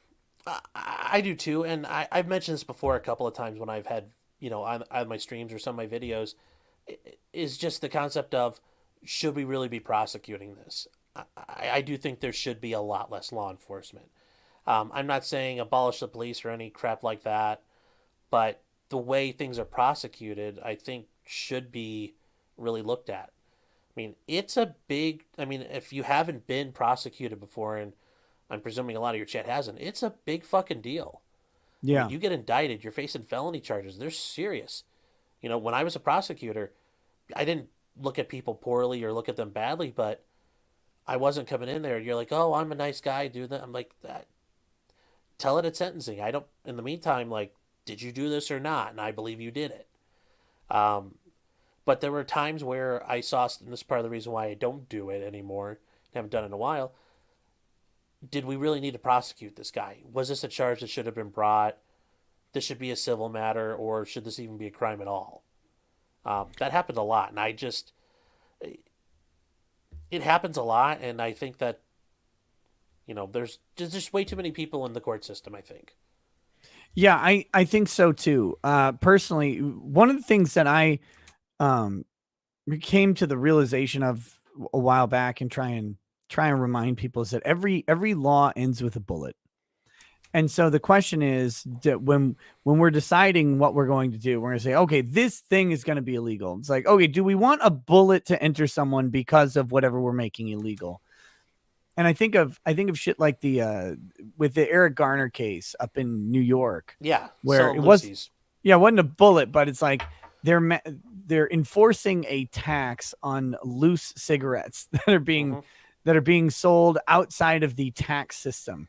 Like that to me, like I don't care if a guy sells cigarettes to someone else. Like ever. That never occurs to me to be a thing where we're like, okay, yeah, you know what? Let's get the police involved here. Yeah, Um, was that worth that guy dying over this? Right. And every single thing ends in this way. And it's like, okay, well we have people getting shot up, people and cops getting shot up over traffic stops. And it's like, okay, so is a tail light out? Is that something that we need a cop to pull someone over for? But we know the answer, right? Like cops looking for drugs. They don't care about the Yeah. tail light. They for some reason drug dealers are bad at car maintenance, which is a weird thing, but it's true. Well, Like why it very much is. And why is that? Like I I'm so paranoid. If I'm like thinking like I'm gonna haul around a bunch of drugs, I am having a pristine car. I'm driving 1 mile below the speed limit on cruise control forever. You cannot get me to break the law in any way. I've had the discussion with people before. Like, if you knew the cops, like, and I've had guys where they knew the cops were already looking at them. They knew there was surveillance. They knew that the cops were trying to get people. They were CIs were running into them, and they were being very careful about it. But didn't do a preventive maintenance on his car, and his headlight was out, and he got popped with like 15 grams of heroin. Like, why would you not prepare for that? And didn't you notice that when you were driving that night? I, I don't get it either. But that's yes, I'd be. Yeah, my car would look like a brand new car if I was doing that. Right. It'd be perfect. Like you rent a Yeah. car. You do anything you have to do. Hmm. Just don't borrow Ray Ray's car because Ray Yeah. Ray has warrants. Well, there's that problem as well. It don't look like Ray Ray. Yeah. Okay, so if you had if you had your one thing, like you have one thing, you have the magic Harry Potter spell to change one major thing in criminal justice, what is it? What do you do? Ah, well, I mean, like all gun laws are racist, so like it would work out that I could get grenade launchers out of a vending machine and tackle racism at the same time. Um, but So you get uh, rid of USV Miller. oh, I would get rid of Miller. I get rid of everything. Yeah, well, for me, that's like the if you get rid of Miller, I think everything else falls out. Yeah, but Frankly, there's a lot of garbage stuff in the circuits that came through in like the '90s, so um, that doesn't necessarily refer to Miller at all. There's a bunch of it out there. Um, I'm not gonna lie, I really hope they do get the decriminalization of marijuana done at the federal level. I think that'll take care of a lot of things and a lot of problems for is a it lot of people. decriminalization or is it full legalization? Well, I mean, it's full legalization. Yeah, if they fully legalize it and remove it off Schedule One, I would be thrilled if they did that. Yeah, I think it's time. I used to think it should stay illegal for like well you gotta do something. You can't just have people willy nilly dealing drugs or whatever. And now I'm like, nope. Yeah, It's gotta be legal. It's just time. Society is fine with marijuana. Probably a shocking amount of people that use marijuana on the regular and are just quiet about it. And so this needs to happen. The judge is probably doing weed. Like yeah. frankly, the judge, the Judge is cops who are probably using arresting the gummies. guy. What was that? Judge is probably using gummies. Yeah. But it's like, the Yeah. cops who are arresting people for weed go home and smoke weed. They do. Hmm. Like that Yeah. this is not th- we need to stop pretending that this is a thing that Hmm. needs to be it just needs to be over at this point in Hmm. my opinion. And the thing that's pissing me off is at every corner it's opposed by Republicans. And I'm like, what is wrong with you? Why are you allergic to victory? Why are you allergic to winning anything? I think some of that, and like you said, when you were younger, I was that way too. I was, 25-year-old boomer con Sean was like, yeah, fuck all that. Everything should be illegal. Don't be poor. Don't quit committing crimes. And then once I got to law school, I was like, wow, yeah. And then once I started dealing with clients, it's like, wow, the police are some corrupt motherfuckers. I still So, say don't be poor. Like try well, that. Like that's good that life helps. advice. Yeah, that helps. But in the sense of governmental policy and law enforcement, I don't. Look, Also, your chat really does not like White Claws for some reason. White claws are the pacifier. We learned that in the Rittenhouse case. That if you're ever confronted with like a violent mob of inner city youths or whatever, just carry around a satchel full of White Claws, and you can hand them out like Cup and Hot Rod when they landed on that planet in the Transformers movie. Yeah, or you just meet a tribe in the Amazon. You want to give them gifts. Right? You give them White Yes. Claw. Oh, Like, I did want to say this one thing since I watched you guys doing it all the time during the trial. Fuck you, Thomas Binger. You are a piece of shit. yes, yes. What a catastrophe of a human. Yes, I yeah, and Kyle did nothing wrong. I mean, he took a couple of communists and made two of them really good communists. Yeah. Um, the third one, I give him the A for effort. He tried. He tried. Yeah. Yeah, I mean, he neutralized him in the situation. He could have. Uh, it I'm would not have. gonna lie. If that was me in the situation, there'd have been bodies everywhere. Yeah, yeah. You would have been firing you, me, any Yeah. most people would have been firing into the Well, I wouldn't crowd. have been running because I'm not the running type. But You're not big on running. yeah, believe it or not, no, I'm not. If the camera may add some pounds there. But most people would take the gun and they would just like you spray and pray, right? Like I hope I hit the guy who's trying to murder me. But I'm Oh, nervous it's now. not even spraying. I mean, I'm talking about like anybody within like 20 yards of me is just like boop boop boop boop boop boop boop. Like I'd just be Well, you would have brought your rocket launcher anyway, so it would have been much more efficient. It would have just been yeah. It's like 8 people are vaporized at that point. Oh, yeah, that would work too. No, it was yeah, Kyle the only thing that Kyle did wrong in my opinion was he shouldn't have been there. But he was there. He had a Yes. legal right to be there. There's nothing particularly wrong with him being there in foresight, only in hindsight, right? Yeah. Like that's the only problem. Like if Kyle were my kid in 17, he was like, "Dad, I'm gonna go to this protest," I would have slapped him. Like, no, you're gonna stay Yes. home and play Minecraft, you degenerate.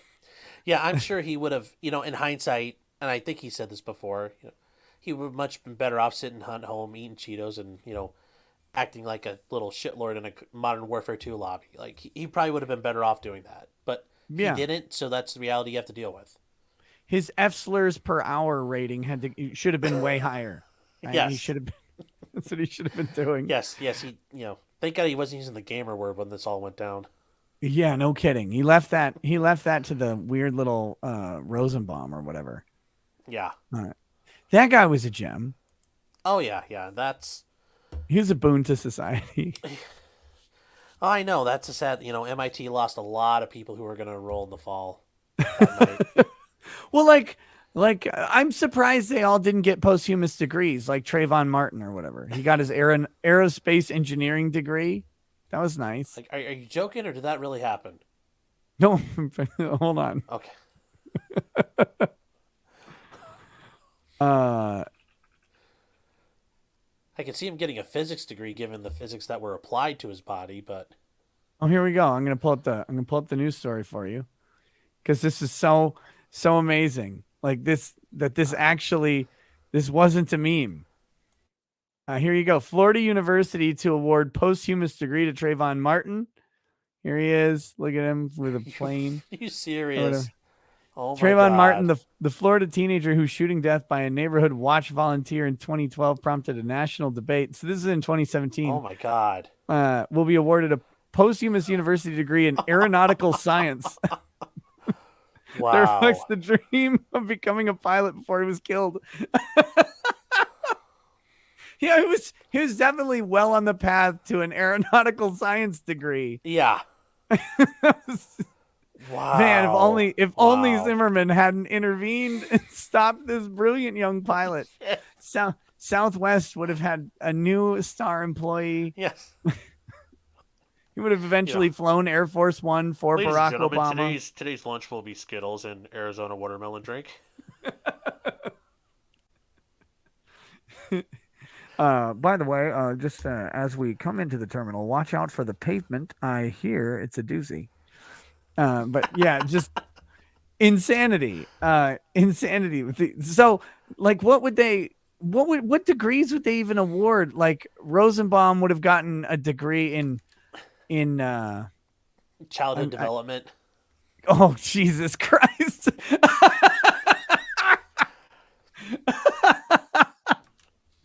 All right. Now we do Huber. Yeah. Ah, shit. I don't know. I just blew my load there. So, um,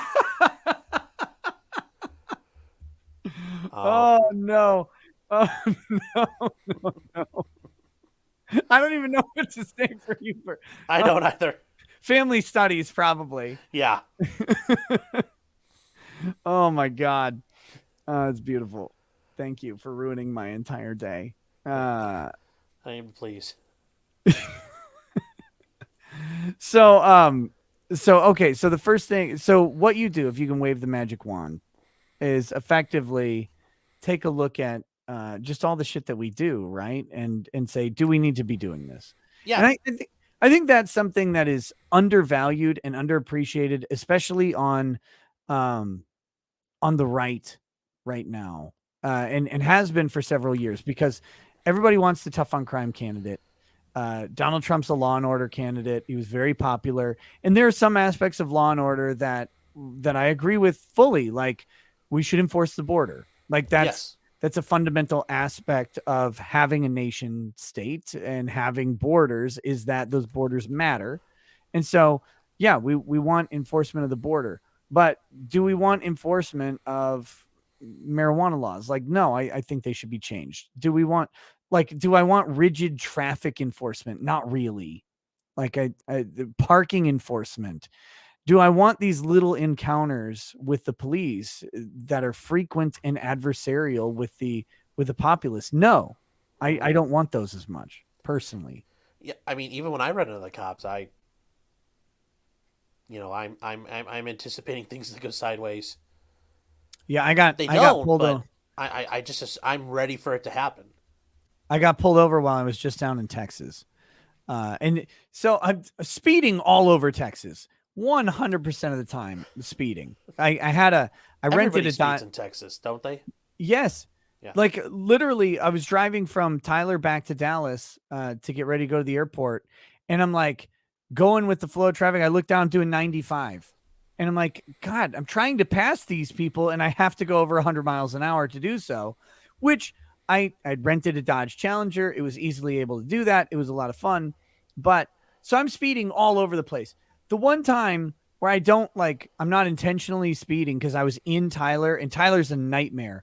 It's a terrible city to drive in. It grew way faster than its infrastructure, and everybody in Tyler is 900 years old or retarded. One of those two things.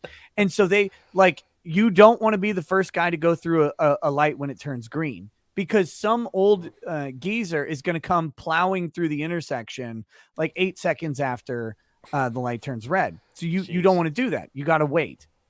Um, so Tyler's a disaster, and I'm trying to just drive along, but I missed the sign where it dropped from 55 or whatever down to 40, and so I got pulled over for 58 in a 45 in a 40 mile an hour zone, and I'm like, shit, that's the cop comes up, he's like, hey, I pulled you over for speeding. Like, all right, and he says, gotcha on laser 58 and a 40. Okay. It's like, Yeah, like what, like, how's this gonna go down? And then he's like, so it's a rental, huh? I'm like, yeah. And he's like, God, I wish I would have gotten this rental when I was on vacation with my wife. And I was like, oh yeah. Well, sometimes you get lucky, man. So we started talking about the car and I'm like, whew, sure. okay, this is gonna go fine. But at first, he's like, yeah, I gotcha. I'm like, fuck, I'm going to get a ticket in the middle in Tyler, Texas. I'm going to leave Yeah. before I have to defend this damn thing. I'm going to have to mail him a check. I hate that. Mm-hmm. And then I didn't get one. He didn't give me a ticket at all. It was super nice. Well, But, yeah. easily could have been like, oh, it's a rental car. Yeah, you might stepping out. Right. Yeah, he could have been like, he could have been one of those assholes who like, oh, so you're from out of town. Yeah. I know you're not going to want to fight this because oh, you got like $500 on you and you're in a rental car. Sounds like a drug dealer. Massively inconvenient time for you. Yes. I'm going to search this thing. What are you doing driving so fast in my town? Oh, fuck you. Yeah. But no, he was super nice and let me go. I mean, I was done in like 4 minutes. It was amazing. That's nice. It was like the McDonald's of traffic stops. Like it's like, well, the end of the day, the meal isn't great, but the service was quick at least. And it was weird. But I don't want those interactions though, because it could have easily gone south. Like if I had been having a bad day and like I had mouthed off to the guy at all, the whole thing could have gone bad. And my innocence he could have had a bad day. Right, yeah. Like his knuckles could still be sore from beating his wife or whatever. That's what I was when he saw the car, he's like, yeah, my wife's boyfriend drives a car like this and I pay the fucking alimony on it. Step out of the car, sir. If I would have had a mullet, I would have been toast. But no, yeah, you never know how it's going to go down. And like you could just say the wrong thing. And it's like my interaction with the police officer should not be contingent on whether or not I'm in a bad mood. Like the interaction should be, did you do the bad thing or not? Mm-hmm. And it doesn't go that way. And that can bring a lot of people south really quickly. So that's one of the things. I mean, but I try to do that myself. Like, I'm a private attorney, but like if I show up to court every once in a while, the judge will say, "Hey, would you mind taking an appointed case?" And the judge asks you to do something. Generally, the answer is going to be yes because you like to bank up those favors at some point. Right. Um, but you deal with somebody who's sitting in a jail cell. They're having the worst day of their fucking life, and they're just a complete dickhead. You deal with that, and I don't take it personally. And Right. somebody calls, like, oh, you're a public pretender, you're a piece of shit, blah blah. Like, okay, well, I'm trying to help you, buddy. Trying to help you get out of jail today. Go hire an attorney when you get out. Yeah. Yeah, but you see police officers sometimes you know, you scuff their tampon, they get upset about it, and it's oh my God, you are inconveniencing people. You have the threat of violence. You are the embodiment of the state's monopoly on violence. Yeah, imagine that. People don't want to interact with you.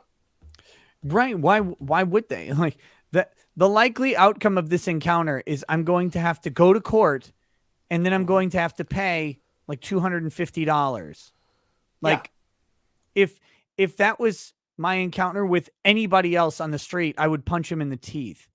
Like Yes. Yeah. there's a, I only don't punch you because there's a literal law that prevents me from Yes. doing it. But it's like, yeah, nobody else that I'm going to encounter during my day is going to send me to court and have me pay $250, whether I win or lose. So I Yes. don't like this. I don't like this Yeah. encounter at all. I also don't have to worry about like the Uber Eats driver accidentally kicking my door and hosing me down in the middle of the night with a rifle because oops, wrong house. Yeah, Or oh, I thought you were reaching for a gun. right. Oh, by the way, the Minneapolis police did murder Amir Locke. Um, I have that in a video, but yeah. Wait, what's this? Amir Locke? Yeah, Amir Locke. It was a couple weeks ago.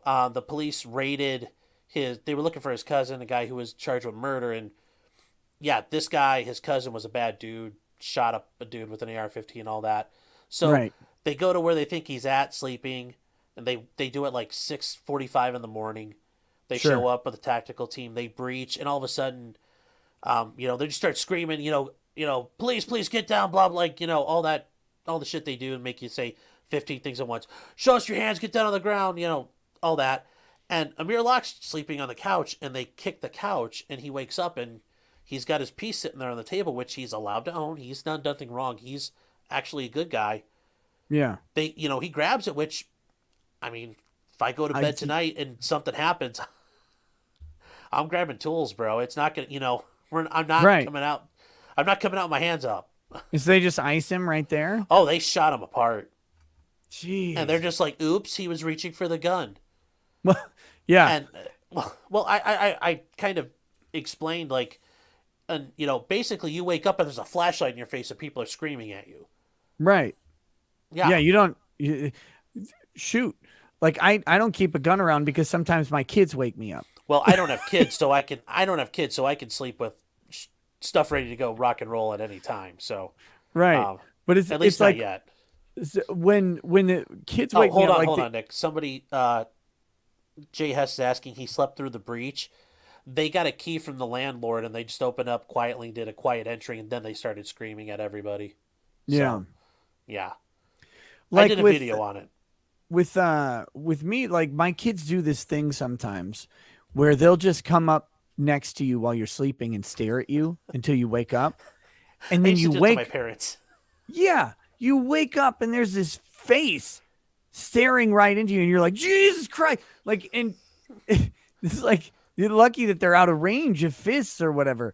But you can't imagine if they came in like, "Damn motherfucker, get him," like start screaming at you in that deep chest voice. It's like, holy Yeah. shit. I don't want to Imagine they wake up throw to a that ever. flashbang.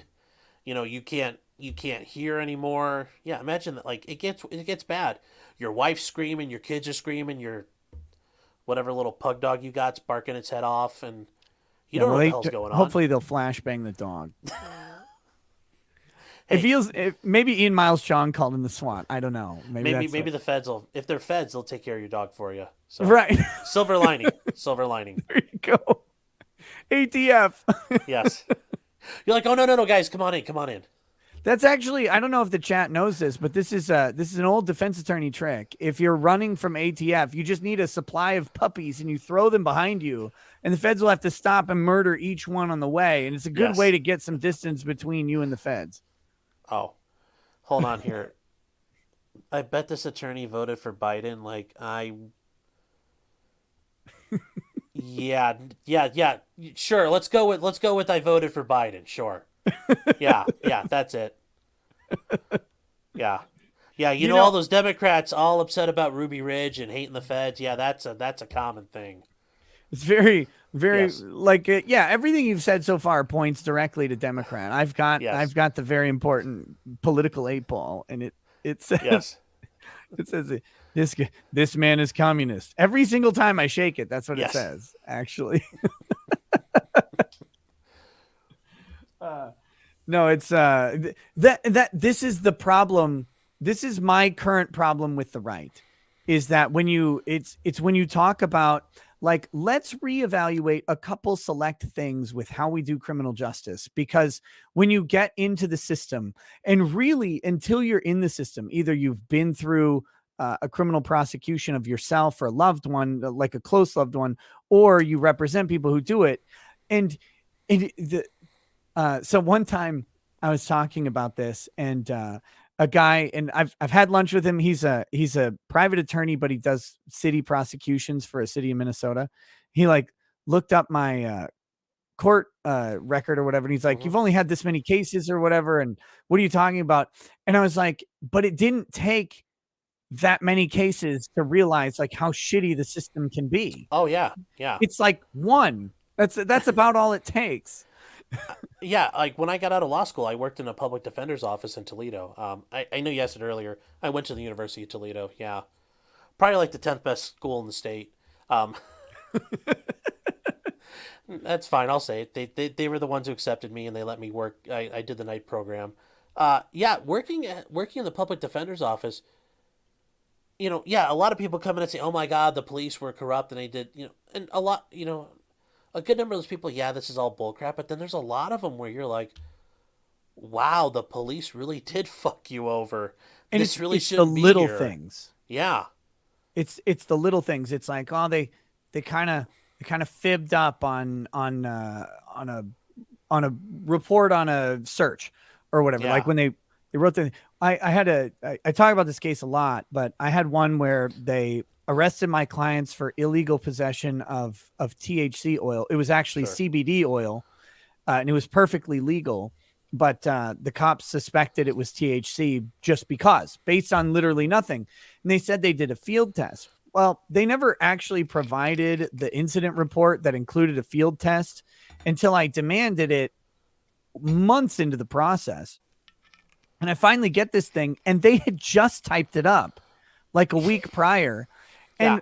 And he wrote the wrong test down. He wrote the test for meth down, the reagent testing, and the test number that he picked was the meth test, Mm-hmm. and the process that he described was not the marijuana process, because the marijuana field test, you have to take the substance and put it in a little packet that has a liquid in it, and then you seal that up, and you shake it for like a minute, and then you open it and you put it in another pouch that has a different reagent, and then you seal that up, and then it produces a color based on the solution if there's the presence of THC. Meth doesn't have all of those processes. It just has the one stage thing. You take the meth Yeah. rock thing and you shove it in the bag, and it Exactly. turns a different color. And so they described the meth one. They didn't describe the marijuana one. And I'm like, what the? You didn't even test. Like, you didn't even test it, and you didn't even care enough to just lie and write down that you did the right test. Yeah. And so we ended up winning that case, because it's like, this isn't illegal, and you have no reason to believe it's illegal in the first place. And the testing facility was the BCA testing facility was all backed up, so they didn't even have a final test on the Mm. substance. But it was like, it's like these little things. And I did the whole case for that client for $500, which was just because they didn't have any more money than that. I've been in that But situation before too. yeah, and it's like, if it were not for me giving them a deal, right, that would have cost thousands and thousands and thousands of dollars for no reason. And Yeah. the reality is, the cops made that arrest because they had a tip from a CI that there was meth there, but there wasn't any meth there. The Yes. CI was lying and trying to get a good deal on their CPS case, and that shit just didn't, the cops got played and they got mad because they deployed the whole county DEA task force, and they had like 9 cops from all over the county come in and search this house, and they found nothing of value, and they were pissed. So they're like, "What? We're getting you on this felony possession of marijuana." It's like, fuck off. But Well, the other thing I was going to say is, message for everybody out there: don't be a fucking snitch. Take your pinch like a man and deal with it. Don't be yes, snitching. Don't be snitching. you literally could die from it. So that's just generally good advice. Well, Because yes, snitches do sleep in ditches frequently, but just don't right. snitch. Terminal Insanity says, "How is what those cops did legal? Isn't that falsifying evidence? No, it's harmless error. How dare you Oops, suggest that it's oopsie How dare you poopsie. suggest that it was falsifying evidence? There's no prejudice to my client. I mean, the money and the time and Yeah, the probation that they had to pay for and all of that stuff, that wasn't prejudicial because at the end they won. So yeah, it was okay. yeah. Just accidents happen. Happy little accidents. But that's the the thing that bothers me with these discussions, typically with the right, is that uh, these people don't realize the prevalence of these small infractions that are committed by law enforcement or the system every single day. And you hear about them, but you hear about them in particular communities that have particular problems with crime. And those sometimes, like, high crime communities lack credibility on things like that. But it's like, it's not only happening there, and there are real problems that do occur in the system. The system has problems baked into it, and we need to work on those, in my opinion. Well, I agree, and I think a lot of that though too turns into the tribalism of it. That well, if Katanji Jackson Brown is defending Gitmo terrorists, who they don't love our freedom, um, we have to go hard in the paint the other way, and that causes that problem. And Right. I mean, even it's starting to turn. It's starting to turn, but people still see this as well. If you got arrested, you must have deserved it, and that's still a big problem. Yeah, I try and get people to, because this took me a long time, but my personal exercise is when you're driving down the road and you see someone pulled over by the cops. I always used to go, wonder what that person did. That was my immediate thought, my internal monologue. Wonder what they did. And now, like, I consciously have worked it out to be, what are they accused of doing, which is a Yeah, different mindset, and that's the defense attorney mindset. yeah. But What was the bullshit reason for this stop? right, Yeah, yeah, and I don't trust the state anywhere, so I'm not sure why I suddenly trust the cops every time they've pulled someone over. And I know I've been pulled over for nothing, or for a false thing, or where I know they've clocked someone else because that person was literally passing me, and I get pulled over, and I'm like, how am I doing 85 miles an hour when the person passing me is the one that you should have been pulling over, and I'm only going 73 or whatever. yeah. No, I But yeah, and it's like no, like I know why you pulled me over. It's 2:30 and you think I'm drunk. I get it, but you know, and I'm gonna prove you right. well Oh, that sorry, wait. That was well that did happen once. So I was just being what's his face from the Kyle Rittenhouse trial, the third shooter. yeah. God, what was his name? I can't even remember now. Oh, Gage. Yeah, Gage Grosskreutz. Yeah, Shit. big Did you cross. watch his DUI arrest? Yes, I did. Yes, I did. I Yeah, they dropped those my DUI charges. was not as bad as that. I was actually pretty good. Yeah. So Yeah, you have a yeah. DUI conviction? Yep. It happened. Damn. Oh well. Yeah, it happened when I was in college. Happened when I was under 21, so I kind of got boned. It didn't, Mm, Yeah, shit yeah. happens. No, I Cost me mean, a lot. Cost me a lot of things. yeah, no kidding. It's a very expensive thing. Speaking of murder, are you? I assume you are, but I've got a death video.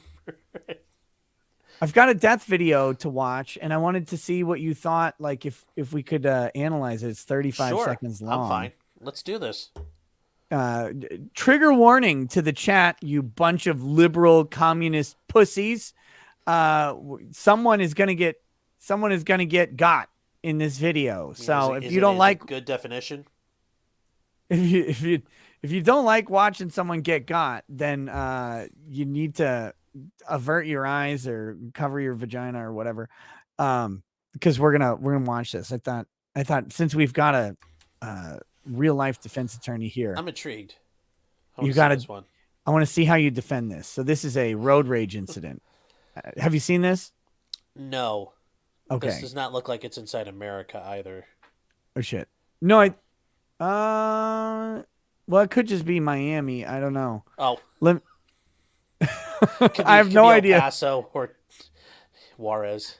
I have no idea where it is. Okay. That's an American phone number, I think, though. Well, right? I mean, they have phone numbers. They have phones all over the world. I don't know. Right, but like if you're in Europe, you have like 48 numbers. I hate yeah. So, they do. So it's not. This isn't in the Ukraine. I mean, like if we could watch javelins hitting Russian tanks, that'd be fine too. Okay, here we go. So this is a. Well, we'll just let it go.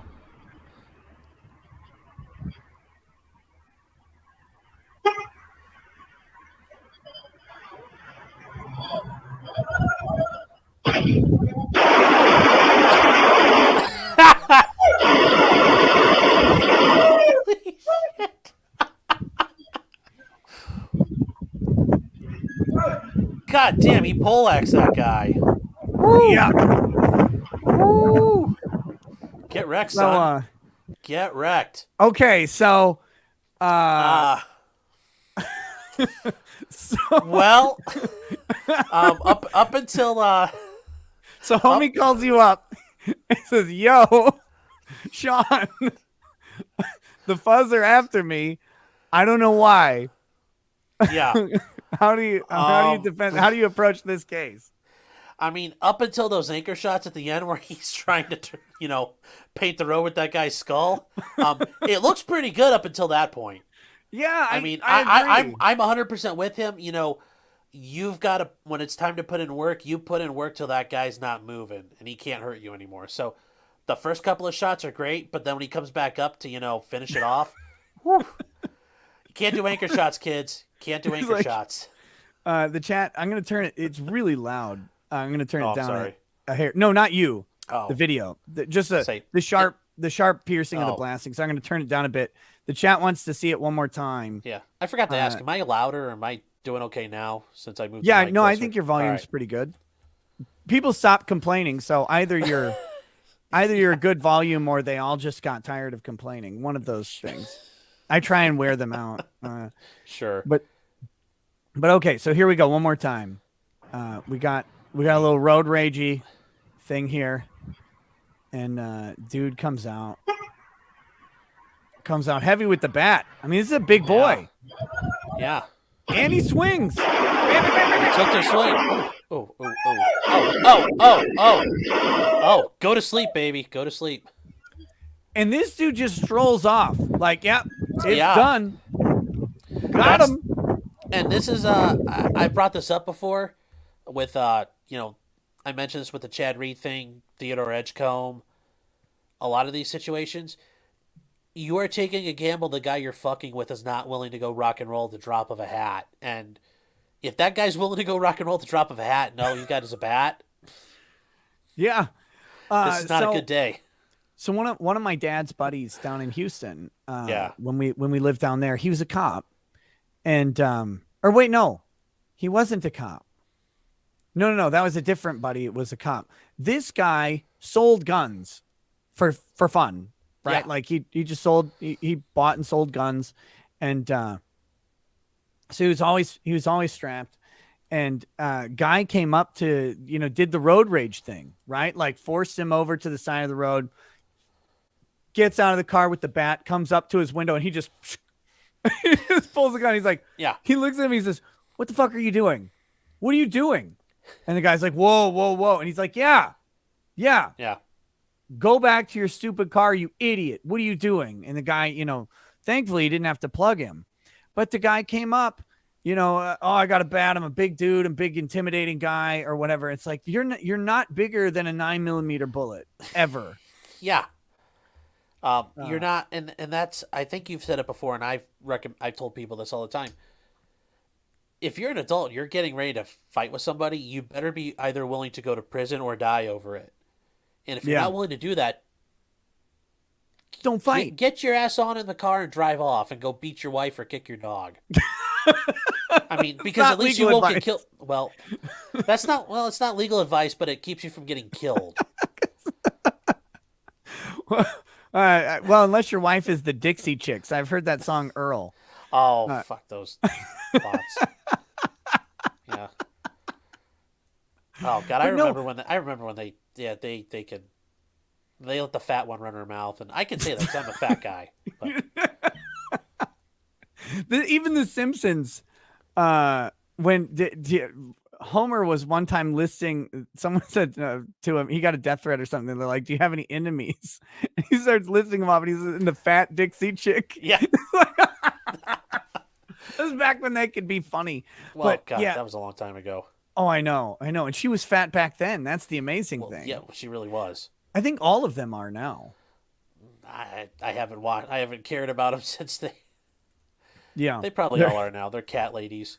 they're terrible. But yeah, no, you're right. I don't recommend beating your wife or whatever, but go punch a pillow or go hire a hooker or something. Yeah. Like, get that aggression Go out. beat that hooker. Sometimes Right. they'll pay you. They'll let you do it. Yeah, you just have to pay. It's like a $500 surcharge, Yeah. and extra waiver or whatever. But yes, do that. Like, what are you doing? These dudes are out here juiced up on all sorts of too much energy, usually a substance of some sort, and they've got some sort of thing. Like this guy, what the fuck is he thinking? It may not have just been juiced up, but he probably like no bitch is gonna disrespect me like that. I'm not afraid. And let's say he didn't die, and let's say this guy didn't have a gun, but he beat the shit out of him with his bat. Yeah, you can Yeah. thump your nuts about how big of a man you are while you're trading honey buns to avoid sexual enslavement. I mean, it doesn't really help you. Yeah, and you can tell Sure, this you're the big man. this is a He doesn't scrawny give a dude. fuck.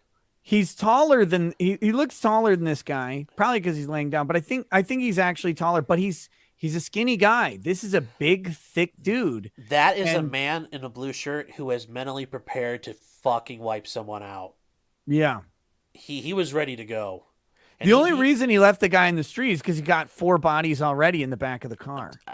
he could be that type of a guy, but he is at least mentally prepared. Like, I'm going all the way. Yeah. So, and whether he's not just some average homeowner or, yeah, some guy from the Sinaloa cartel, you never know.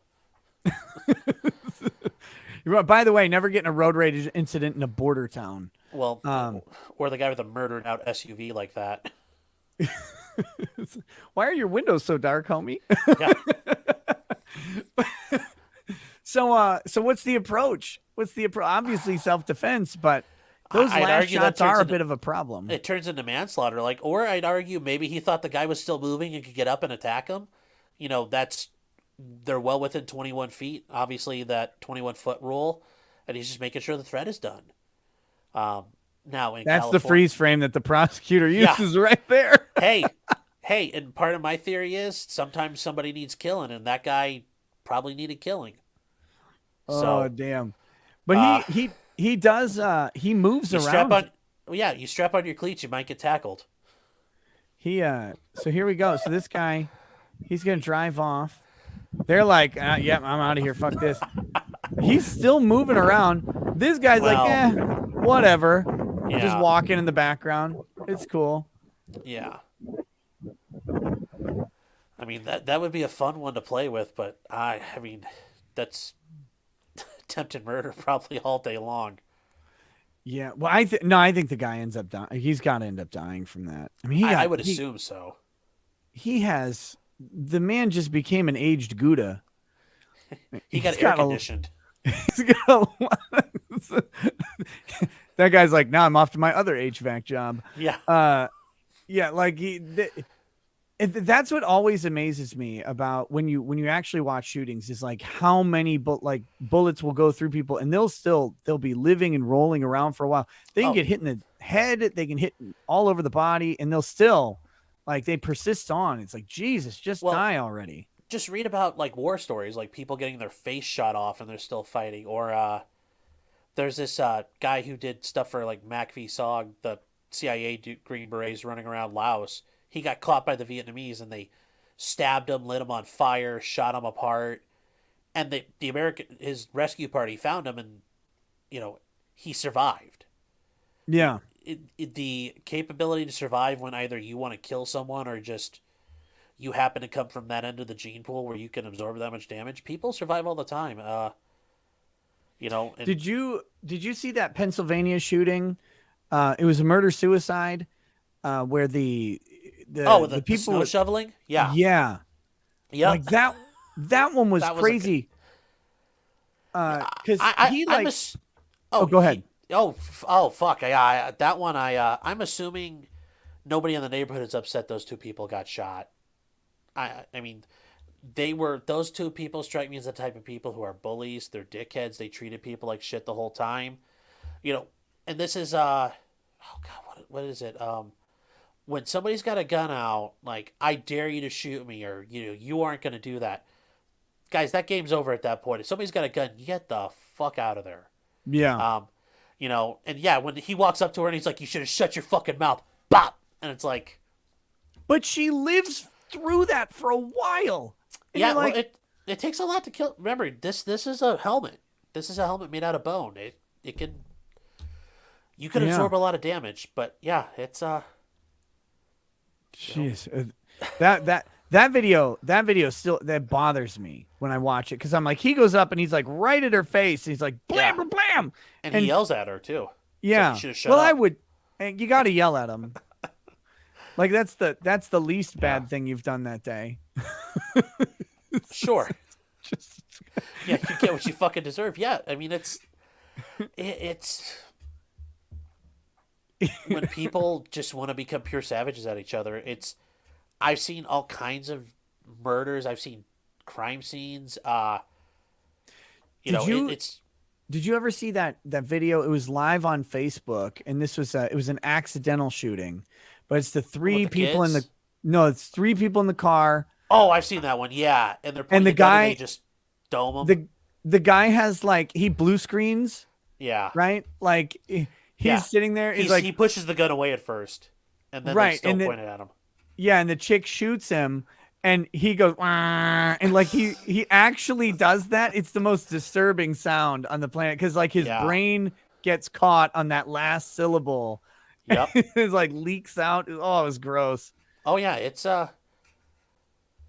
when it comes to like the business end of that stuff, I mean, I was never been squeamish. I've been able to like watch. I can read through a crime scene and eat my lunch. That's not a problem. But just getting used to seeing like this is what a dead body like looks like. Not when you're watching 2020 and you see the crime scene pictures, but like these are the actual like crime scene pictures. Or it's a little bit to get used to if you've never seen somebody get clipped before. If you need help doing that to the chat, go Yeah. to Reddit of all places and go to r/make my coffin.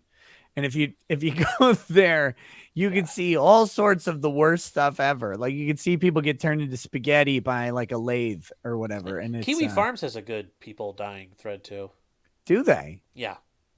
Oh, I only go to specific sections of Kiwi Farms, and so I've never actually checked the people dying Yeah. thread. Yes, the Chinese industrial accidents are a whole nother level of. Yeah, I've seen some of those, and it's like someone gets smashed by like a whole building falling on. You're like, Yeah. Or you see the guy get yanked into the lathe or the PTO somewhere, and you're just like, I know it's coming, and you're like, ooh. yeah, where they try and hold on for a bit on the Yeah. lathe, and then like Yeah. their legs hit the cement so much that they Yeah. get turned into noodles, Yes. and then eventually it Yeah. speeds up and they just get launched all over. Gross. Oh, It's disgusting. Uh, okay, I've got a couple of super chats here to read. Jackson Kai says Sean is giving Joe a run for his money on base takes, Points for enjoying 40K and rocket launchers. I'll be checking out his channel for sure. Renee Villarreal says, I have always treated my encounters with cops similarly to my encounters with gangs on both sides of the border. Yeah, you don't know what the man with a gun or a taser and authority has had going on in his life when he comes up to you. Treat him with the kiddest of gloves. And I think that's where a lot of people get in trouble with police stops that go bad is the cops having a bad day and the person acts like an idiot because maybe they're having a bad day. I don't know. But if you want to not go to jail and not end up in the ground, you have to be the big guy in that situation. You have to. Which blows my mind that you have to do it that way. Also, apparently I have over 1,000 subs, so now you get I get that Raid Shadow Legend money now. Fuck yeah. Yeah. Congrats, man. That's awesome. Thanks. Yeah, thank you whoever subscribed. But yeah, now I can shill. I can shill hard. Shill everything. Shill all of it. Oh yeah. No, that's fantastic. Yeah. But yeah, you have to be the big guy and with cops. And it shouldn't be that way, but it is because whatever should or shouldn't ends when someone has a gun. They can end you. Wolfgang Dio says, hey, Nick, I forwarded an email I wrote from October 2020. My head hurts reading that, and I wrote it and understand it. Nietzsche just wanted a friend. Coof illness, coof lockdowns, abortion. I need whiskey. That's okay. I'm glad you forwarded it. I deleted it immediately, so I didn't read it. And if you forwarded it again, I would delete it again. Can I read this one? Not so Ninja Joe. First person I ever saw get clipped was a dude who got out of a safari truck to take pictures of the lions. The big male got him. It was slow. That had to be pretty gnarly to watch, though. Jeez. Yeah. Yep. That's why if I'm going on a safari, it's like Hemingway style. Like I'm not taking pictures. Jason McConnell says this guy voted for Mondale twice. I'm not that old. I was born in 85. Jeez. You're just a young pup then. Yeah, I'm 36. Yeah. God damn it. I've had this gray problem for a while. It's only now it looks good. I'm old. I'm so old. Benjamin Blatt says, well, now you don't have to have me on. No, I still. Yes, I do. Don't lie to me.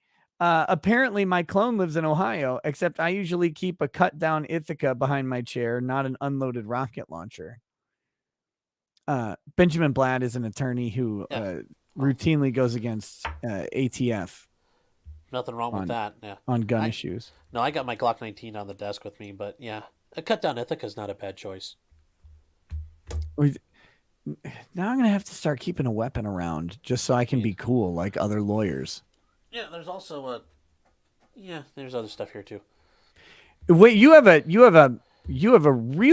like a missile there on the shelf behind you. What are you talking about? That's a building killer. Which isn't that an airplane? About? Yeah, that's my grandfather's. When we cleaned out his house, when we had to put him in the home, I took that. So it's one of the airplanes he flew. I was making a 9/11 joke. Oh, no, sorry. Very tasteful 9/11 joke. Thank you for. Yeah, that was my grandfather's, and it's really special to me. Yeah. And I'm like, Allahu Akbar. I'm over here like, I will bring that to your country, you infidel. That took me a second. I'm sorry. That's okay. I'm the asshole, so it's fine. Yeah. Oh, no, it's fine. Jet fuel can't melt steel beams, kids. Jet fuel can't melt steel beams. Jet fuel can't, but the flames from jet fuel can sure do a number on them. Yes, it can. I watched that one time when they were like trying to prove or disprove it, and they had like a lake. They put a lake of jet fuel for this thing, and then they had beams over it, and they're like, watch as the flames weaken the structural integrity of the beams. Like, you have a lake of jet fuel. Where did you even get this? And they light the whole damn thing on fire. It's amazing. Yes. Let's see. Tina says, I find it funny how it's very hard for a person to die. At the same time, it's very easy for people to die. Yeah. That's the weird thing. Yeah, it all depends on some people.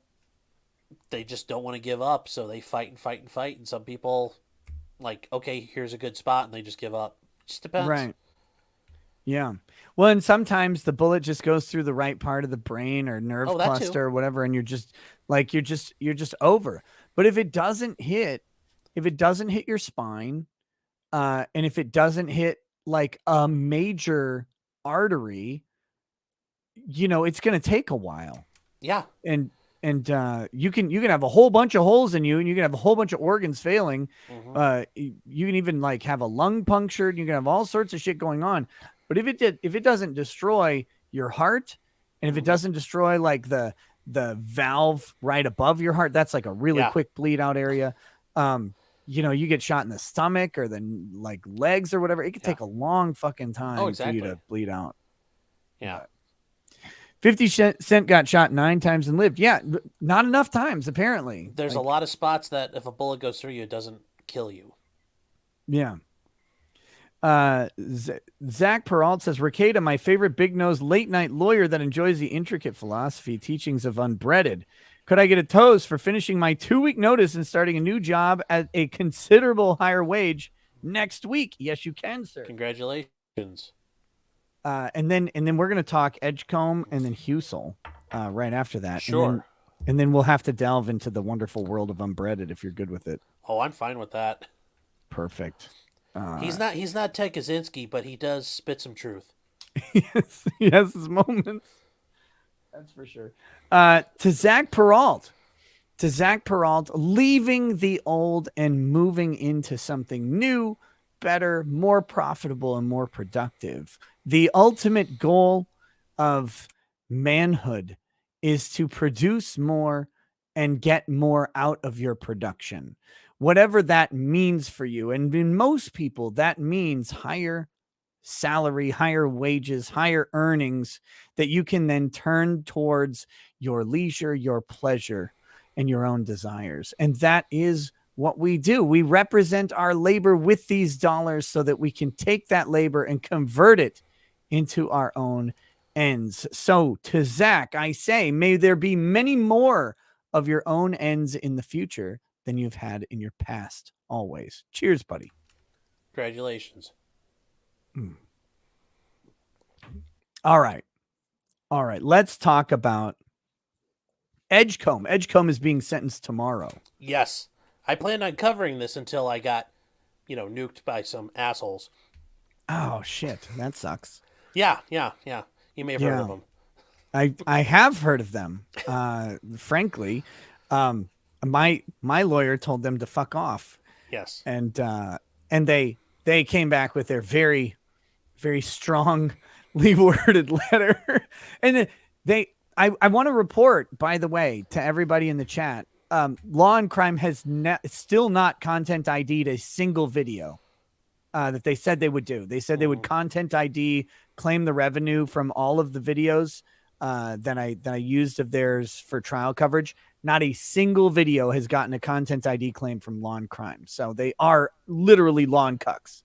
Yes. And the fact that they're going after you is extra shitty, and they should be fisted with you saw Rollerball, right? Like Yeah. Well, the one with Freddie Prinze Jr. or the good one? the James Caan one, the Yeah, good the one. good one. Yes. Yeah, they had those spiky gloves. Yeah. Right. They should be fisted with that. Oh, no arguments for me. I'll let you say that one. No, that's them going after you is absolute shit. They first of all, the presumption that they have some sort of creative input on any of these factual reporting trial coverage streams is borderline nonsensical. They're not adding graphics. They're not doing fancy cutting. It's like some asshole is sitting there with a camera. It might be their camera. It might not on any given day. And he's sitting there pointing where the judge tells him. Yeah. And they're like, whoa, well, we have a copyright interest in this. Like, bitch, you're not doing anything. If someone pulls up your stream and says, this looks stupid, that should be sufficiently transformative for what you're actually contributing to the artistic creation of the work. So fuck off with these copyright claims. That Yeah. the presuming to own public trials is it's almost offensive to the notion of justice in a transparent court system. I think so. I even emailed them and said, look, if you don't, I'll stay away from you guys. We each go our own separate way, and haven't heard back from them. So, Well, good I luck. just don't. Yeah, I'm sure they're gonna listen to me. Do you want their attorney's email address? Uh, yeah, sure. Fuck it. Why not? I'll forward it to you. I I'll appreciate it. send Yeah, it. I'll take a look at it. Yeah. Because he's the guy who handled all, like, he's the guy who filed the DMCA on me. I don't know if I don't know who filed the DMCA on you or if it was the same guy or whatever, but I'll send it because maybe you could just be like, hey, I'm an attorney, didn't mean to do anything, wasn't trying to piss you guys off, but if you could lift this up, it'd be really nice, and we can work something out. But Sure. Yeah, I appreciate that. I'll give it a shot. yeah, Worst they can tell me is to fuck off. So, yeah. Well, if they do, you can just make fun of him for it. well, yeah, and not the first time I've been told to fuck off in my life. So, You can be like, you were intimidated by a guy with 1,000 subs, and you have what, yeah, 750,000? yes, Oh, and by the way, you have 750,000 subs, but your engagement is embarrassing, and your super chats are pathetic. yeah, You get routinely outperformed by a drunk idiot. Like, what are you yes, doing? You should reevaluate your entire media yes, strategy right yes. now. God. Oh, Jesus. If I was being outperformed by me, I would probably kill myself. Like,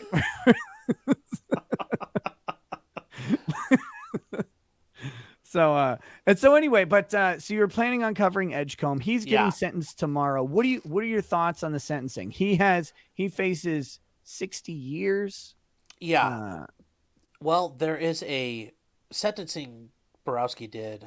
Some guy he earlier in his life in his 20s he had gotten into a fatal vehicle accident and killed someone. And then later, this guy got caught driving down a road like 80 miles an hour and got into a crash and smeared some guy trying to cross the street and killed him. Shit. And Borowski fucking nuked that guy's boots off. I'll send you the link to it if I can find it again. But holy Borowski's the funniest fucking judge I've ever seen. yeah. It's You know, and hilarious. people, he's funny, but I say this much.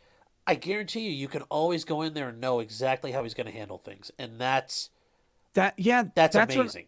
that's what I was saying during the trial coverage. I'm like, even as a defendant, when like you don't really want to be a defendant in Borowski's courtroom.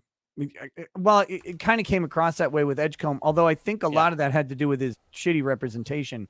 But Yes. Yes.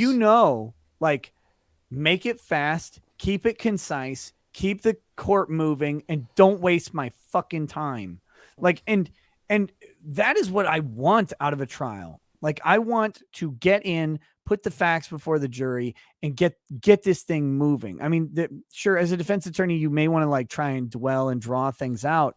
In Edgecombe's case, I really don't think they did. I think they made Well, some tactical errors there. oh, they poisoned their well to start with, and I think that had they not fucked up the simple stuff, they probably would have had a little more leeway. But once you establish to the judge you're kind of an idiot, you're not going to get that leeway. He's going to assume you're doing idiot stuff. So, Yeah. And and they were doing a lot of idiot oh stuff. god, it was horrible. And I will say the one thing, and I don't know, I really harped on this when I was watching the verdict.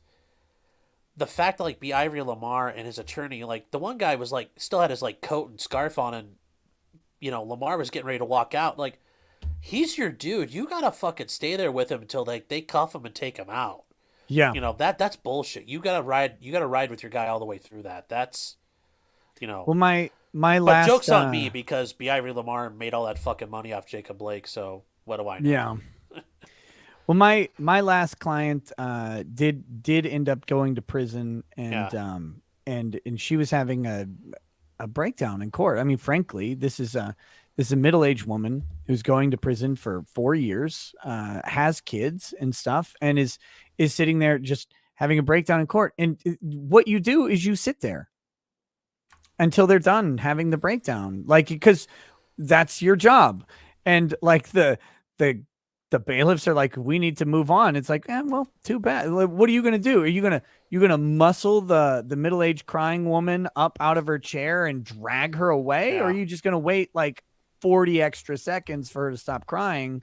Um, and they'll wait, of course, sure. but you have to stand there. And the fact that that they're on the way out to do their media interviews while Yes. this guy's still not even in cuffs yet. Like, what are you Yeah. doing? Well, and that's. I mean, I think you've talked about it before. Is this the lady who had the embezzlement issue? Yeah. Okay. Yeah. I mean, my guy who got the 25-minute verdict. I still had all my crap on the table. I sat there with him, like, what do you want to do? Here's what the next steps are. What's going on? Do you want me to get a hold of anybody? I didn't touch any of my crap on the table till he was gone. I Mhm. mean, that's the least you can do for people. It's the Yeah. least you can do. Right. And yeah, their whole demeanor. Well, the fact that he plagiarized Johnny Cochran's O.J. Simpson opening argument was bad. Yeah. The fact that he went after the wife aggressively in opening, like somehow blaming Oh, the wife for her husband getting killed, was stupid. I think their argument that Theodore was on some sort of vision quest to find an attorney. Jeez, I'm starting to slur a little bit. Yeah. Yeah, he was not like I kind of think of it like The Simpsons, where Homer's dealing with the space coyote. He's Yeah. out there kicking the turtle and shit. It's like, no, So- just go with the idea of like, oh my god, I just shot a white guy, some lily white dude. Oh my god, nobody's gonna fucking believe me that this was legit, and I took off. I can work with that. I can run with that. Not this idea of, oh, I was trying to find attorneys and I couldn't get a hold of anybody. yeah. No, I couldn't get I will I believe couldn't the get a idea hold of that, an attorney, so I drove 6 states well, away. to be fair, if you called me and said like, hey, I just smoked that dude, I'm like, okay, cool. Like, what's going on? And like, do you got any cash? Well, no. I'm like, well, get back to me. Click. So, Yeah. I, Do you have a car, a boat, or a house that you can sell? yeah, Because you're gonna need to. yes, yes. That was a case that I almost took. A defense attorney. He was uh he he had quoted him, like, I think the retainer was like 32 grand or something like that. And I had quoted them less because I was a less experienced attorney, and they said they were going to hire me, but they never actually did. They never had any money. They never paid me or whatever. And they never paid him either, but he had signed the certificate of rep. So he was kind of stuck with the case. Oof. And, I think they gave I've him had two that happen grand. before though. It sucks. Yeah, I think they gave him 2 grand right away, but they were supposed to pay him the rest. And they're like, "Oh yeah, we got it." And they're like, "Well, where are we going to get the money?" He's like, "Sell the fucking house. Sell. You're going to go to prison forever, Yeah. or you can sell something." How bad do you fucking want this? Right? Yeah. Like, Yeah. oh, you got a truck? You don't have a truck anymore because you got a Yes. criminal defense. Sell it. Yes. Would you Uh, trade your truck to avoid going to prison? Yeah, the answer is yes. You can Yes. steal someone else's truck and then sell that. Yes. But Yes. yeah, Beat the murder charge, then deal with the grand theft charge. You'll be a lot better off. right. It's but it's wild. But yeah, and Yeah. it's an unfortunate thing, but especially when you're talking about a case like Edgecombe. I mean, you're talking, Yeah. well, for one, it was months and months and months of work, plus Yes. the trial itself. Like, it's a ton that goes into these cases. So when you're talking about like that case, 32 grand for the retainer, I mean, that wasn't, if they took that case to trial, it was going to be considerably more. And that was criminal sexual misconduct. The self-defense murder case, I mean, you're gonna be 100, 200 grand deep quickly. Oh yeah. No, that 30. Like if somebody came to me and said, "Hey, here's 30K," and it's a murder, but like maybe there's no self defense, but we're just trying to pin it off on somebody else. Like, okay, maybe I would do that for 30K, but for a self defense trial, it's like you just primed the pump. Like it's gonna take a while. Yeah, it costs a lot of money to kill someone, you guys. Just so you understand, it costs a lot of money. Yeah, and that's why I've said it, you've said it, Yeah, Andrew Branca said it. yeah, Don't, like, if your best defense is to leave, yeah. because you may be justified in killing someone. Do do you want like Curtis Reeves, the Florida, Sure. Florida, Yeah. bro, $1 million. $1 million is the cost of his I mean, defense, and and he imagine paid it.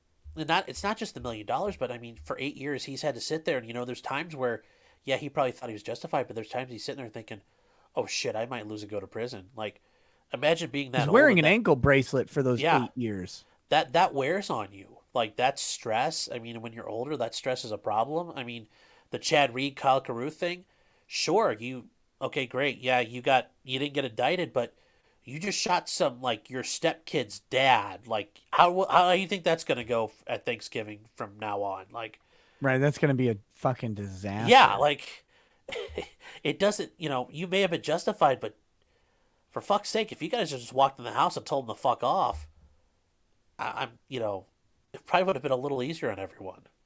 Yeah, like I think that under Texas law, Kyle Kareth is Yeah, justified in the shoot. I think they came to the appropriate decision. However, yeah, objectively, had he yes, not come back out with a gun, had he just stayed in the house, sure.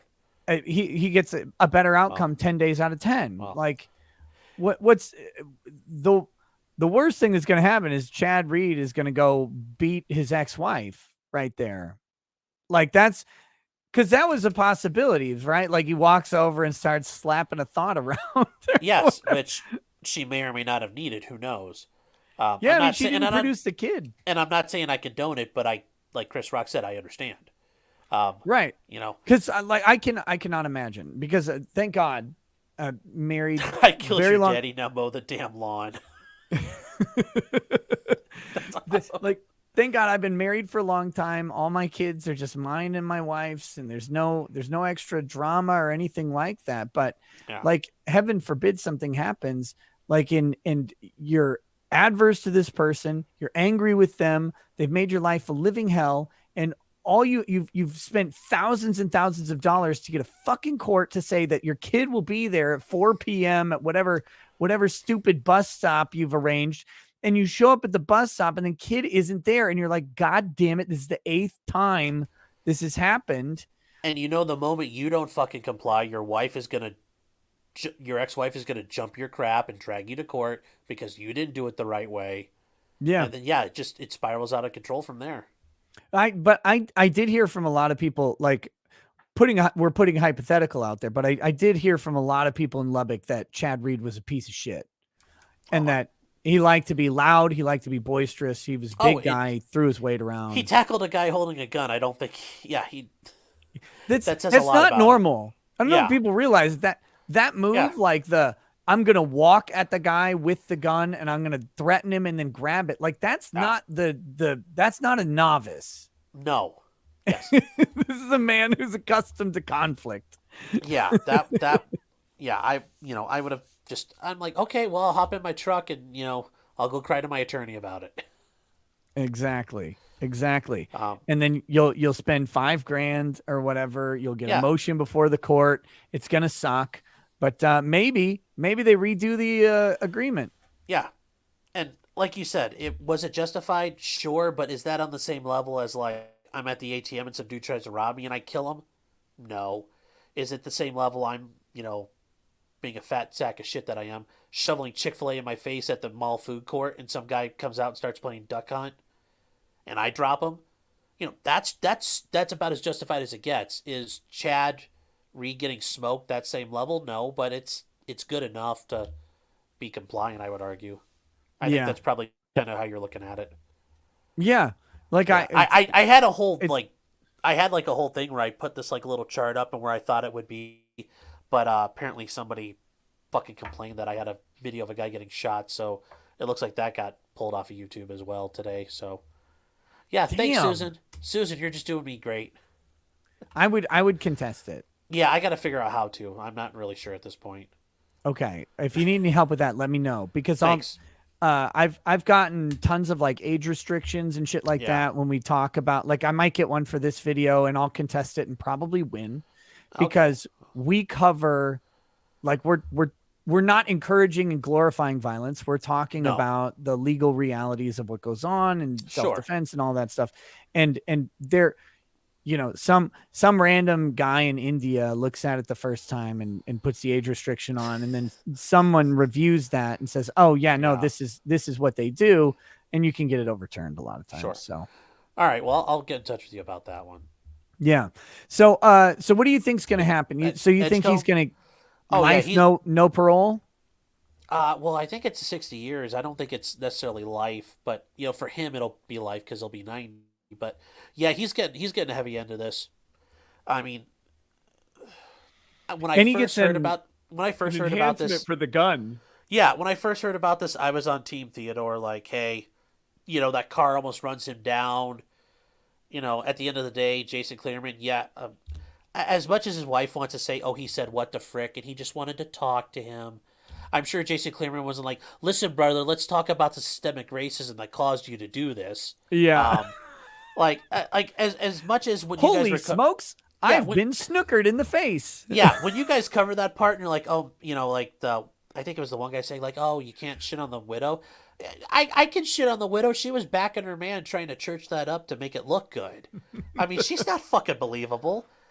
Wouldn't surprise me that there were a couple of gamer words getting thrown out there, and any number of words. But Uh, they could have gone after her in the right way, yes. and they went after her in the wrong way. Oh, I agree. That was But the that's because they suck. issue. Yeah, it was stupidity. It's like Yeah. you caused your husband's death. In fact, it's like actually Yeah. no, the bullet from Yeah. your client did. And the tampering with the evidence part, God, that's unless you've got like video of her doing that, you can't go down that road. Yeah. But yeah, I bet he's probably going to get like 40, 50 years out of this. I mean, this was totally unjustified. And yeah, given the way Borowski sentenced that one guy I watched, yeah, he's gone. I don't think he'll Yeah. max him out though. Well, yeah, it'll be interesting to see. That is the victory that they got, right? Like they got him Yes, down from first degree homicide to second degree. which I am completely surprised. Yeah. I am surprised the jury went with that, but hey, that counts Like as a win. typically if you point a gun in someone's face and pull a trigger, you Yeah. intend for them to die. Like Yes. that's the goal. Yeah. That's the objective at that point. And the fact that they got that down to second degree, I mean, it may have it may have something to do with the intangibles that we'll never know, but like racial dynamics and stuff like that between the Yeah. jury and the sense of racial injustice being repaired or whatever by their verdict. Who knows? That Yeah. likely could play a factor into it. I But think they felt bad for Christopher too, or Theodore too, a little bit. I yeah. mean, he sounded like a complete moron on the stand. Oh yeah, it was terrible. Oh God, that I felt bad. I did Or feel bad for him brilliant. at that point. Maybe he's actually like 175 IQ mastermind. He's like, if I just sound like a fucking idiot, Retard. Yeah. yeah, then Yes. they'll feel bad for me and they'll Yes. not convict me to life. If I sound like Helen Keller, maybe I'll get a better verdict. Yeah. That, what and what a and disaster. yeah, but you could also tell from those were two attorneys where, and Branca says it too. You've got to understand the idea of self-defense and the things that factor into it. They just said, "Oh, I protected myself." There's a lot more to it than that. Right. Exactly. But yeah, he's going away. He's going away. It's going to be for a while. I'm going to be enthralled to hear what B. Ivory Lamar says, and I'm curious to know what Edgecomb's going to say himself. Hopefully, it's Yeah. I hope he goes the Smollett route. I did not do this. yes. I did not I'm do my this. mother's Judge, son. I respect you. Jail time. Yes, I am not suicidal. yes. Oh, I want that to happen. Okay, so tell me about Husel. okay. Because Husel has been going on. Everybody tells me this trial is fascinating, and Oh, it like, is. It is. It sounds like it. And Baez is hilarious. His Oh, opening statement was brilliant. I will say this much: like I remember, I was in. Well, it took me. I did law school at night, so it took me about 5 years to get through. And in the middle of law school, Casey Anthony was on trial, and I was interning at a prosecutor's office.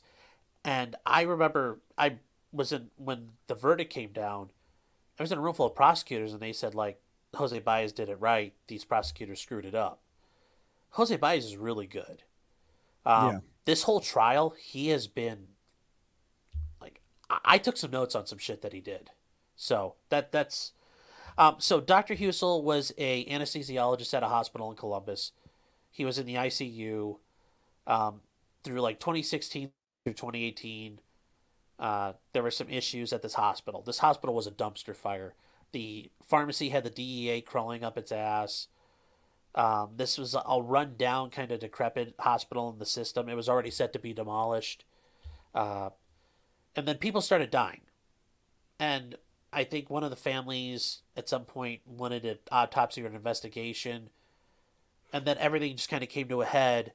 And it really looks at this point like they pinned it on Husel. Things were just falling apart. The administration was junk. The way things were being handled was improper. Like, there were problems everywhere. Like, half of the witnesses who have testified, who are like doctors, nurses, or hospital administration, are people that were fired as a result of this whole thing getting uncovered. Whether it was involved in the alleged murders or just the way the hospital was being run. It's like one of the guys testified he sat in down like 2 blocks away in the office of Jones Day, which is one of the biggest law firms in the world. Um, and he was sitting there in the office, and he said, "Oh, these attorneys aren't telling me what to say," and like you clearly know they're like navigating you through it to avoid liability for the hospital. Right. Um, there were witnesses who testified, and the hospital's attorney was there, and like there were privilege issues that kept coming up. Uh, but at the end of the day, if you just watch the cross examination of each one of these witnesses that came up, who were either doctors, expert witnesses, whoever, Baez and his team, they fucking tore these people apart. It turns out one of the victims who died was brain dead, probably. And in Ohio, brain dead is dead. So he Yeah. didn't actually kill that guy. The guy was And then already dead. yeah, no, there was all kinds of problems with it. But we're not sure if he was brain dead. But if you're not sure, then how can you be sure that he? There's so much like there's just listening Well, to it. He's been making reasonable doubt throughout the prosecution's case. dude, I mean, just the opening statement Yeah, was all I've watched of it. And when he yeah, starts posting the internal memos and emails from the yep, hospital saying, we're basically saying, we're going to pin this on this guy. yes, What's the better PR route? Do we pin it on this idiot or do we take the hit ourselves? oh Actually, yeah, no, we're going to pin it on this guy. That seems like the good thing. Here's the yes, marketing messaging we're going oh to do. It's like, yeah, holy shit. yeah, and it just got worse. The trial unfolded, and then you learn like Dr. Husel was like the Doctor of the Year in 2017 for this hospital. He was almost became Doctor of the Year in 2018. You learn that he is one of the most accredited doctors in this hospital. He did his residency at the Cleveland Clinic, which is one of the best hospitals in the world. And anesthesiology is one of the more difficult uh, It's the highest practices. paying Yeah, specialty of doctors yeah, because if you screw up, your he kills patient somebody. dies. Yeah. Yeah. He was really good, and everybody liked him. He was very approachable, very knowledgeable, never had problems. But all of a sudden, he apparently killed the shit out of all these people. And then the state, when they got on the eve of trial, said, "Oh yeah, these 25 counts of murder, we're going to make it 14. We're dismissing 11 of them." Uh, Right. if you're holding a good hand like that, you don't start throwing cards away. So it's been really rough. Um, they talk about like, oh, this is too much fentanyl that he was using. That's what he was using to supposedly kill people. Right. But they were finding it in other places that it was being used, and then the defense brought up they brought up a anesthesiologist. The other prosecutor experts were other types of doctors, not like him though. So the defense expert, watch him. He was phenomenal. He was very, very good. He points out they tried to execute somebody using fentanyl because of the shortage of all the drugs a couple of years ago. It didn't kill the guy. They had to kill him Yeah. with other stuff. Um, It's well, yeah, fentanyl is such an yeah, heroin in general is such an it interesting is. drug because um if you are a regular user for whatever reason, maybe because Yeah, you have chronic pain or maybe yeah, because you're an addict, you build up a massive tolerance to this stuff, and that tolerance will fluctuate really quickly, and that's when people end up overdosing and dying, is usually when they relapse after quitting, because their Yeah. tolerance drops really fast, and then they take their old dose and they die. But people can take huge amounts of this stuff if they're regular users. Yes.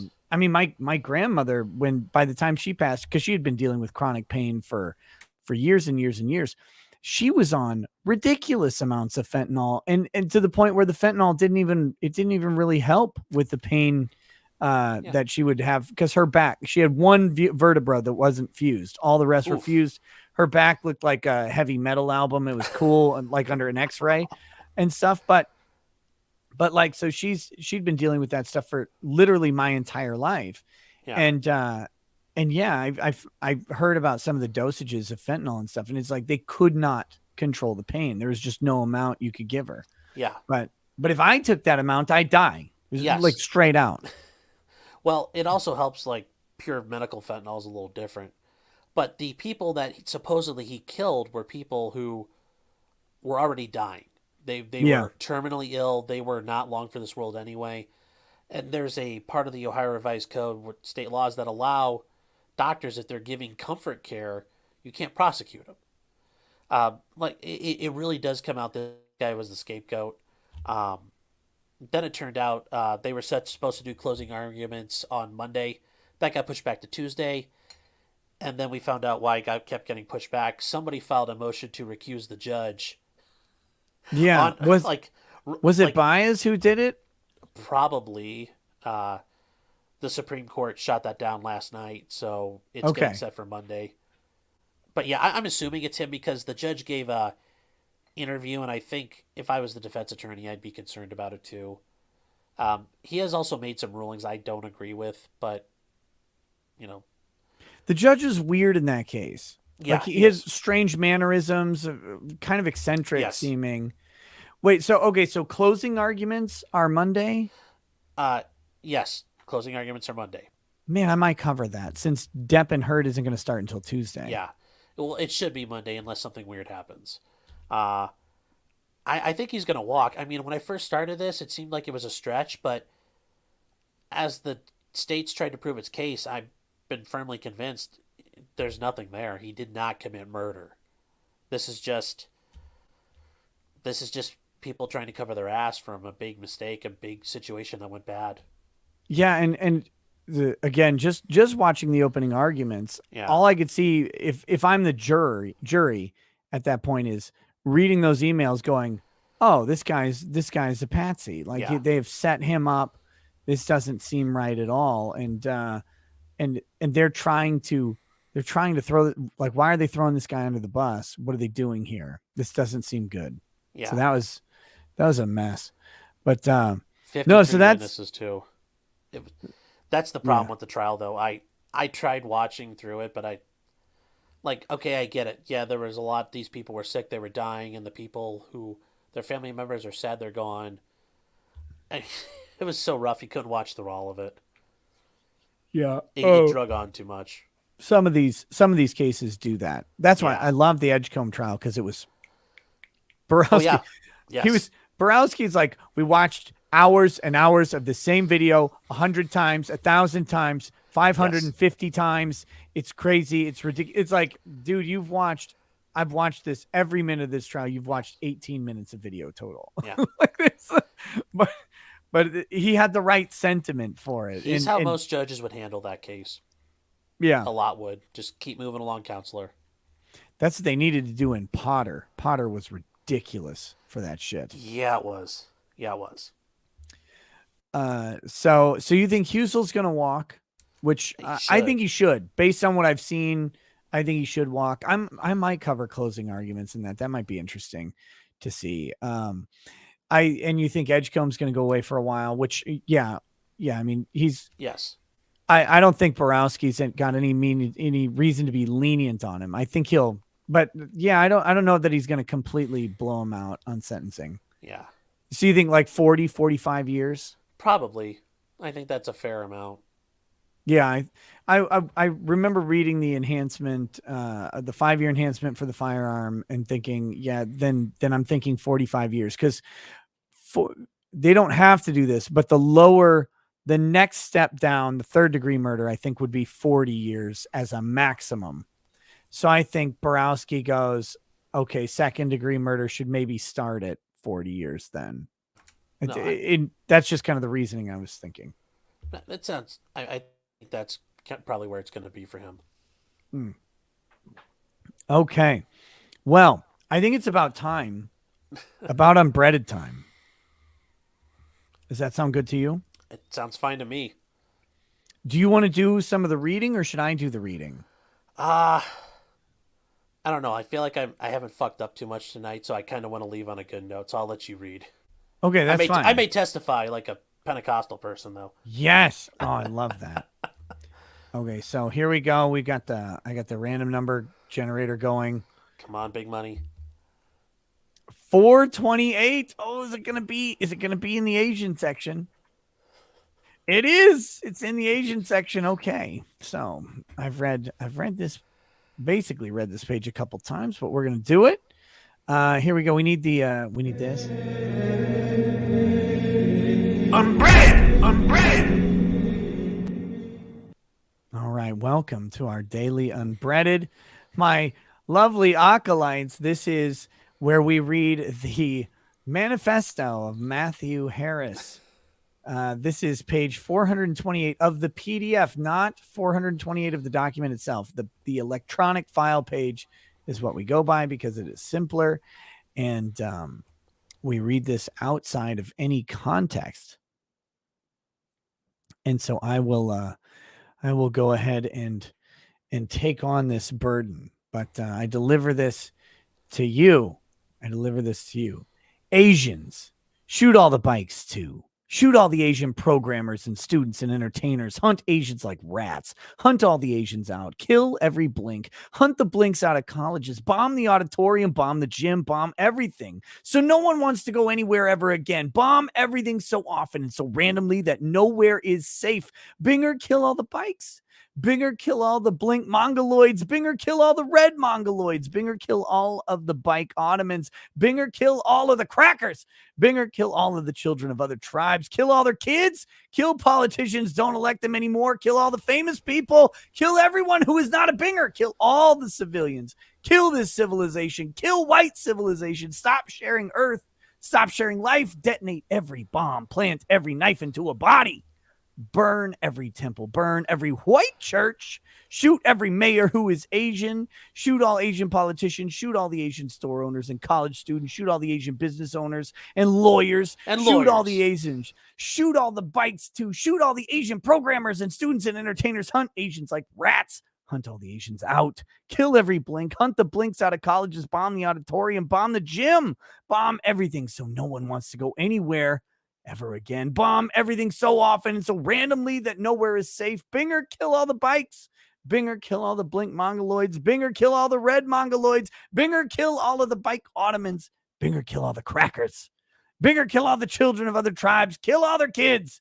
Kill politicians. Don't elect them anymore. Kill all the famous people. Kill everyone who is not a Binger. Kill all the civilians. Kill this civilization. Kill white civilization. Stop sharing earth. Stop sharing life. Detonate every bomb. Plant every knife into a body. Burn every temple. Burn every white church. Shoot every mayor who is Asian. Shoot all the Asian politicians. Shoot all the Asian store owners and college students. Shoot all the Asian business owners and lawyers. Shoot all the Asians. Shoot all the bikes too. Shoot all the Asian programmers and students and entertainers. Hunt Asians like rats. Hunt all the Asians out. Kill every blink. Hunt the blinks out of colleges. Bomb the auditorium. Bomb the gym. Bomb everything so no one wants to go anywhere ever again. Bomb everything so often and so randomly that nowhere is safe. Binger, kill all the bikes. Binger, kill all the blink mongoloids. Binger, kill all the red mongoloids. Binger, kill all of the bike ottomans. Binger, kill all the crackers. Binger, kill all of the children of other tribes. Kill all their kids. Kill politicians. Don't elect them anymore. Kill all the famous people. Kill everyone who is not a Binger. Kill all the civilians. Kill the civilization. Kill white civilization. Stop sharing earth. Stop sharing life. Detonate every bomb. Plant every knife into a body. Burn every temple. burn every white church, shoot every mayor who is Asian, shoot all the Asian politicians, shoot all the Asian store owners and college students, shoot all the Asian business owners and lawyers, shoot all the. Some words to live by. There we go. There we go. This has been Unbreaded. Unbreaded!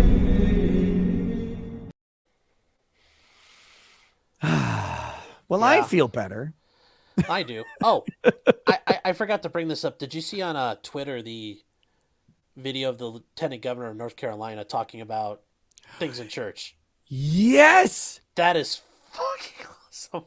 I don't think You these have guys that? have all seen it. No, but if you go on YouTube and just type in North Carolina Lieutenant Governor, it should pop up pretty quick in the word "to."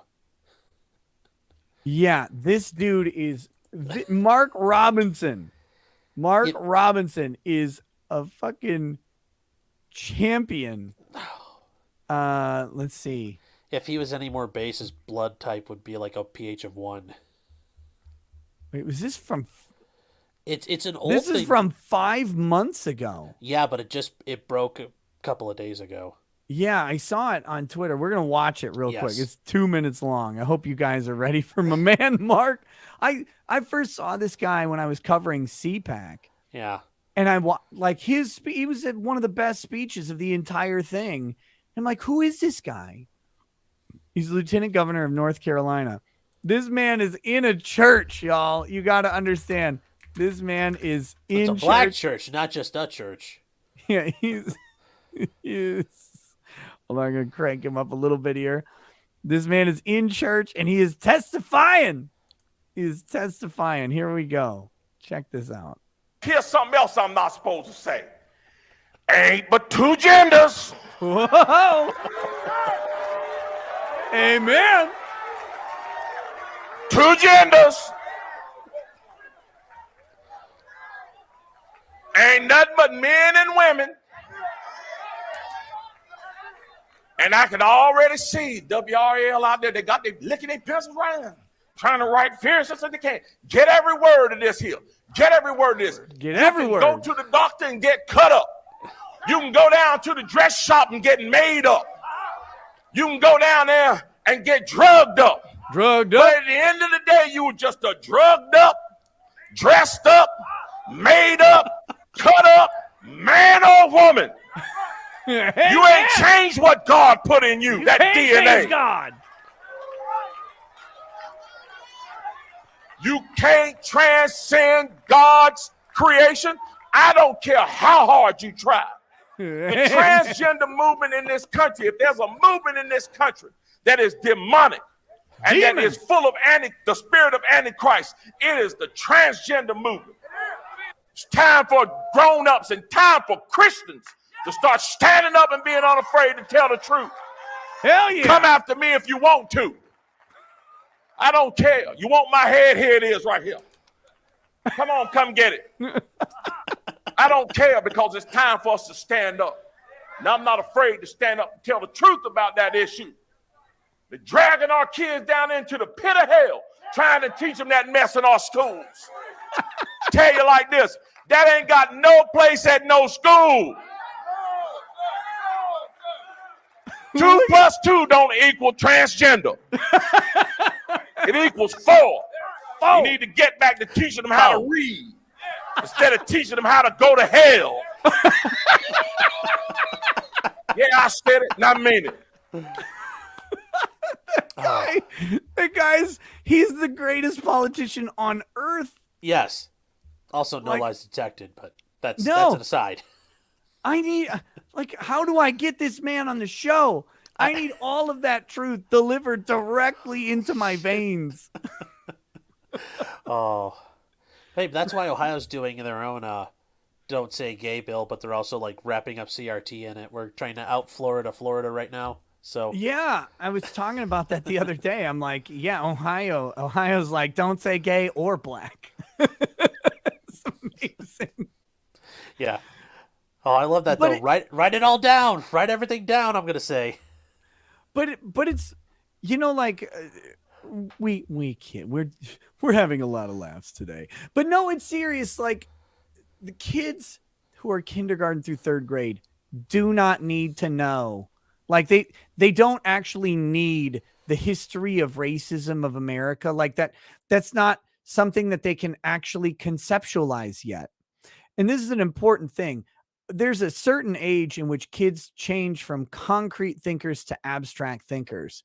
And until you have abstract thought, you don't get to conceptualize past sins of a country. It doesn't work because kids, like when they hear America's a racist country because of this history of slavery, they go, wait, so people are being sold based on their skin color. They don't hear that people were being sold, that was a thing that was done for various reasons by different people.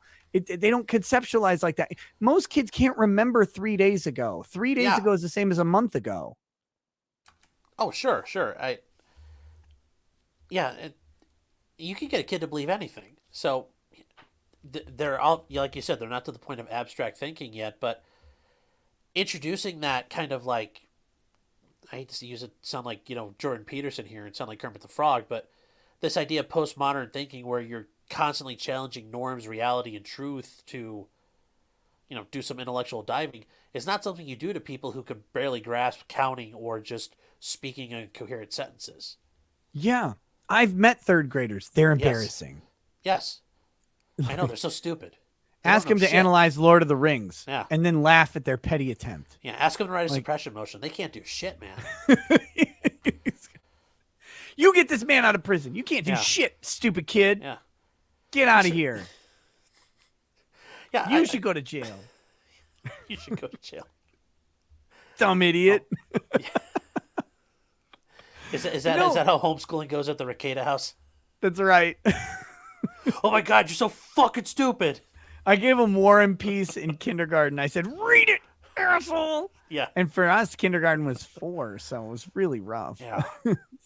I won't talk to you ever again until you finish this book and write a book report. And I never even read it, so I don't even... So you'll also have to have one of your siblings confirm that it's right. Yes. But I think they're stupid too, so it won't ever work. Yeah. No, here's how homeschooling goes. So I teach at our homeschool co-op. I teach the Constitution.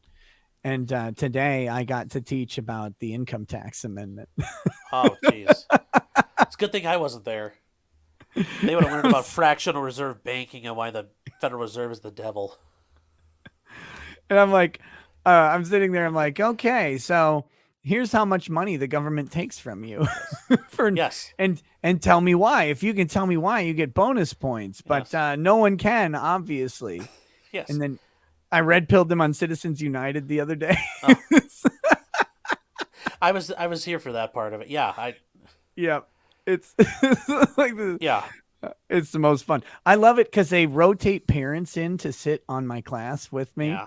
And all the parents are like, God, I wish I could just hang out in here for all of your classes. I'm like, do it. Get in here. Tell them you quit or whatever. Is that why you were dressed up, by the way?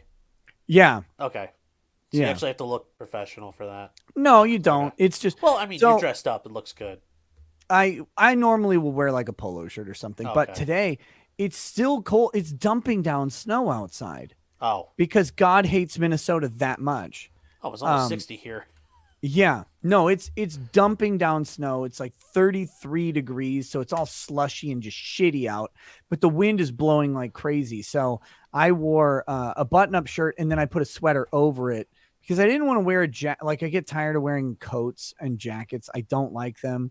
And so I was like, okay, I can wear this and be like I'll live if I have to walk, like if my car breaks down or something weird.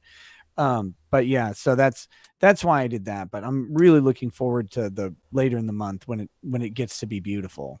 Okay. But I don't know. No, and King Bloom, no, I don't blame God for hating Minnesota. I mean, he created it, but he did his shitty job. So he should be mad at himself. God, I hate this state. God, I hate it so much. Okay, so IWD says, I'm not sure who's more based, this lieutenant governor or the they eat the poo poo African pastor. That guy's great too. Yes, No, he is. but the lieutenant governor of North Carolina is hilarious. That guy, he deserves all of the accolades. I think I will. I'm gonna reach out. Maybe I can convince him to be on the show at some point. That would be epic. He's so good. And everything I've ever heard from him, I like. I'm sure he's got some position that I hate, but I haven't found it yet. But anyway, so let's see. It's coming up to 2 a.m. my time. Yeah. So I think what I'm going to do is read through the rest of the super chats, unless there's anything you want to talk about first before we get there. No, I interrupted you enough. Let's get to the super chats. You have not interrupted me at all. By the way, guys, before we do super chats, let me just say, Sean runs the channel Potentially Criminal on YouTube. He's on a little hiatus forced by law and cucks, but that being said, he typically does live streaming content every Thursday and some other content as well on various times. Go check out his channel. You can go in the description. His name is grayed out and you click on Potentially Criminal. It'll take you right to his page. You can hit subscribe and see what he's got going on, especially if you like some of his takes here. But because I've watched your show a little bit, and you're not like putting on a show here. Like this is you.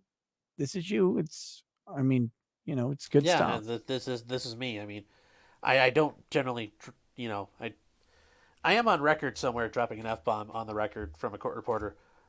That got picked up once. But other than that, no, I generally try to keep my mouth clean in court. But yeah, other than that, that's pretty much me. Yeah. Well, I just mean on your channel. Like, sure. It's not like on your channel, you're not going to go there and get something completely different. You're going to. Oh, I'm not legal queeful. I'm not legal queeful. No. No. Oh God, that guy should eat one of his stupid suits. I'll give him credit though. He wears a good suit though. He's a snazzy dresser. Look, I'll take his stupid suit sponsor. How many gay law books that have never been opened do you want me to put in my background? Like, you want me to go like raid the local law library and buy out their old stock that's gathering dust and put it on a shelf? I can do that, or I can just CG it like he does. It's fine. Like, what do I need for a suit sponsorship, you pieces of garbage? Okay. All right. Let me hold on real quick. Panzer dude, I am working on being less fat. I'm working on that. Daddy promises he plans on sticking around. Mephisto's movie review says, "Hey Nick, get back to me about the movie podcast, please. I got stuff scheduled till late August." Thanks, my man. Well, I will definitely do that. If I have to schedule out till August, though, oh Jesus, I don't know what I'm going to do next week. Well, except for the Johnny Depp trial. Hey, well, the dumpster trial's in August. Yeah. Oh, what's your opinion on Dumpster Bros? I mean, the way that back goes and everything, I mean, I think they could probably get away with it. I think they will. Yeah, like at first I was like, no way. Yeah. But then that bat, I mean, they wait to fire until that bat comes flying on them. Although I think Junior coming in with the 20 gauge right at the end when the bat's being thrown, it's a bat, not an axe. So his one's blam.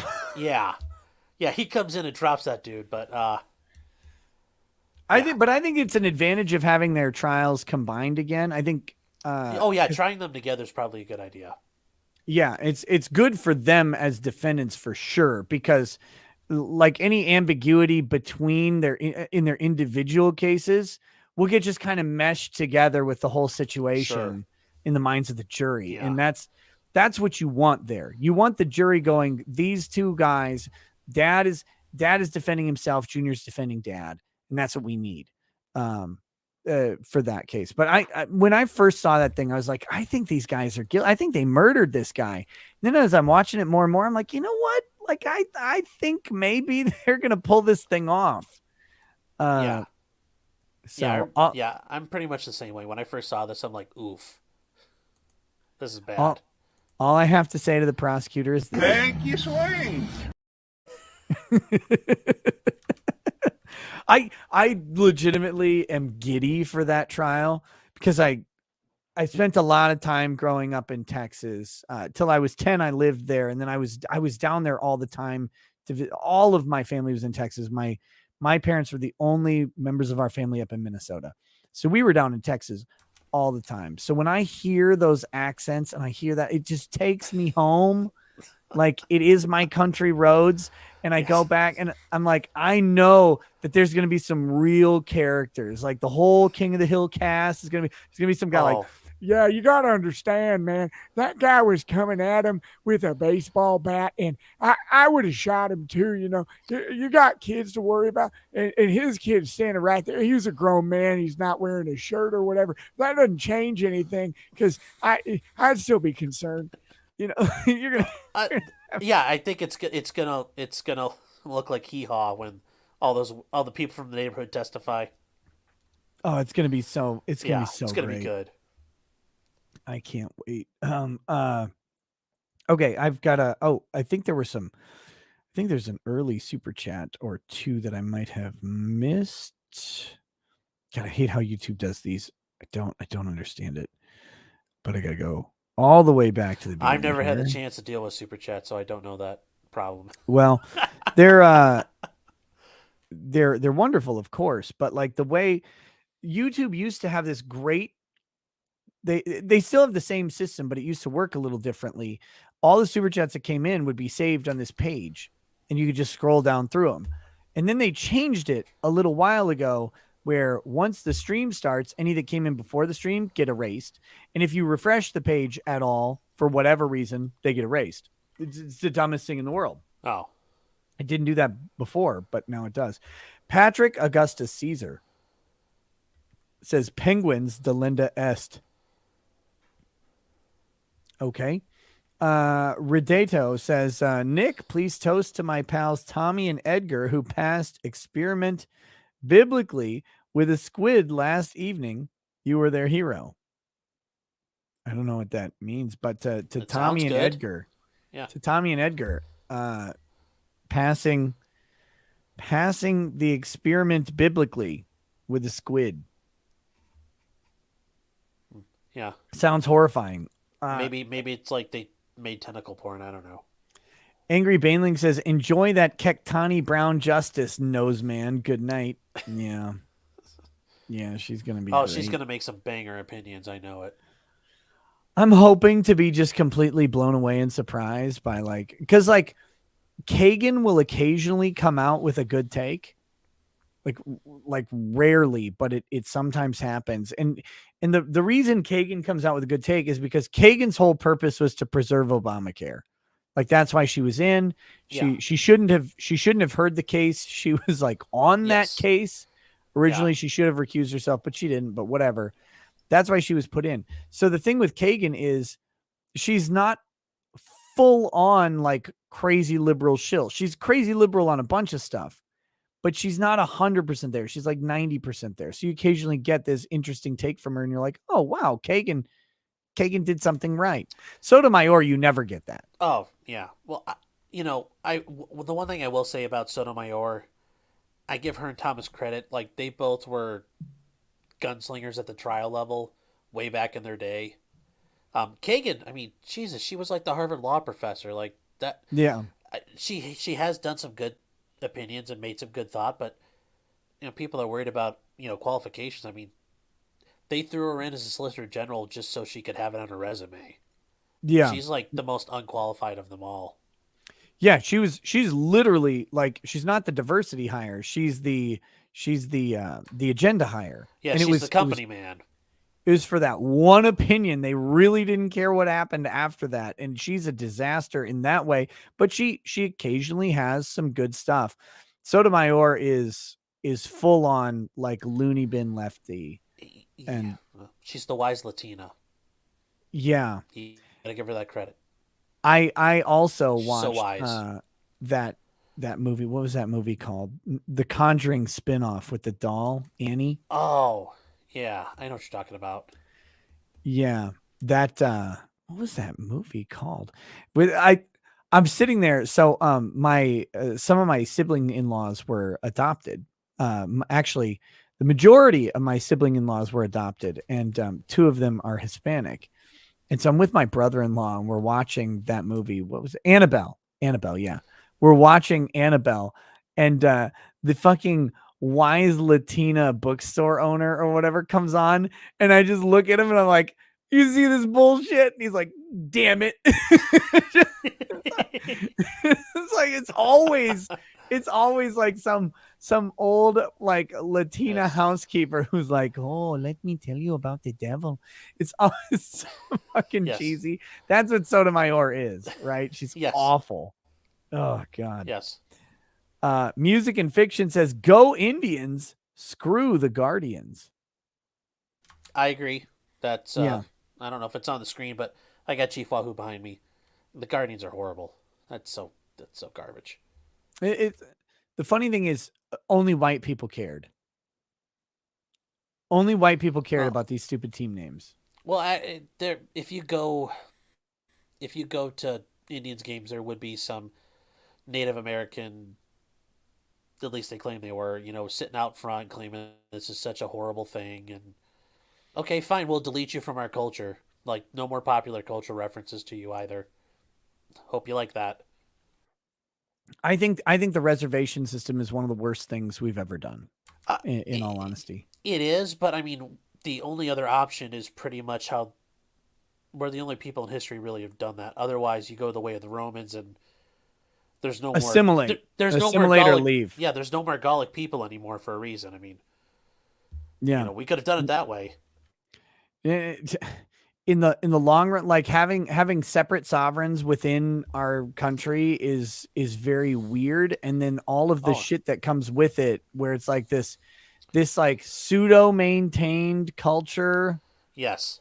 That ends up with like a bunch of really sad outcomes. I wish in hindsight that we had just assimilated people. Yeah, it created like this, yeah, it was like apartheid, but it's like even worse what it did to the reservations. I mean, they're not exactly places of, goodness and hope and happiness. No, they're fucking Yeah, terrible. they're awful. I mean, it's unwalled ghettos, and it's weird.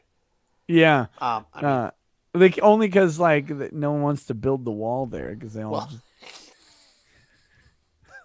Yeah, but I mean, it just turns into a mess. And I mean, as much as I don't like looking at TV shows, but like Longmire and Yellowstone, there is there's white man law, and then there's tribal law, and it depends where you are and who you are, what laws apply to you. I mean, it boggles my mind. It's when you learn about all that, how that all works. It's just weird. Let me tell this to the chat, to all the guys in the chat. Do not have sex with native chicks. Don't do it. Don't get them pregnant. You think the family law system in America is messed up? You add tribal family law, you lose.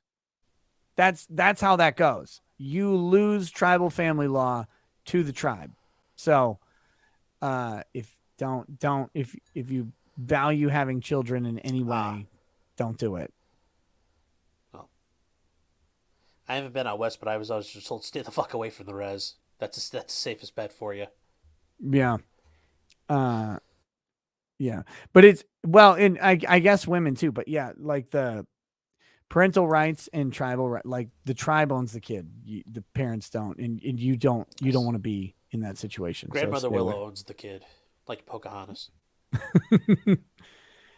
Have you ever heard your retainer going to the moon? Vulcan Keon, the Digi Elite 23 says, thoughts on Rob Gavigan? Your work is awesome. Who the hell is Rob Gavigan? I don't know who this is. Don't know.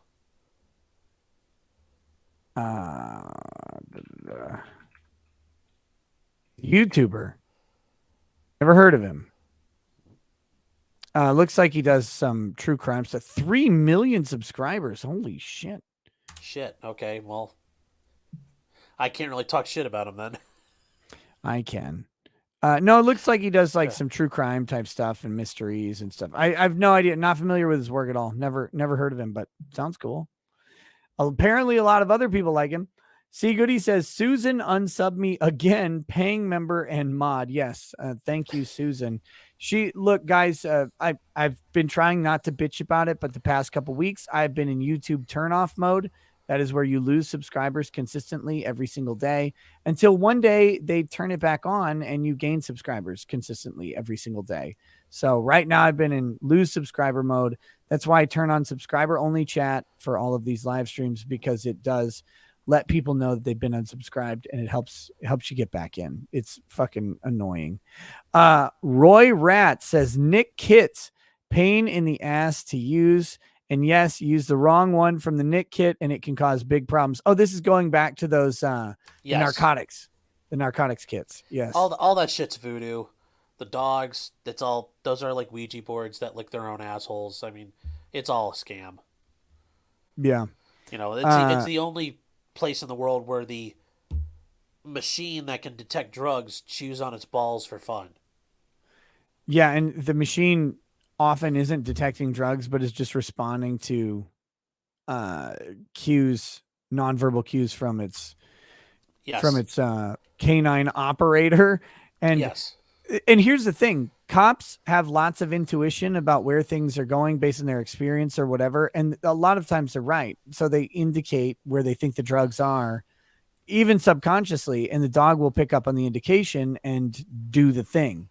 But when they put these dogs, the trained dogs versus untrained dogs, in blind tests, without like where the person has no way to like indicate or have intuition about where something is, it's like 50-50. The dogs, they're not actually particularly better. It's crazy. Oh yeah. Go to prison because of a dog. Yeah. Should have flashbanged it. Roy Rat says, so I looked up recent photos of the Dixie chicks. Dixie blonde still looks like a cunty bitch. Dixie brunette looks as cross-eyed and stupid as ever. And Dixie fat has lost weight. 80s power suit scary. Okay. He also says, I think teaching children about things, pick your topic, things that are outside of their developmental capability, I think that is child abuse. Let them be children. They only get it once. There you go.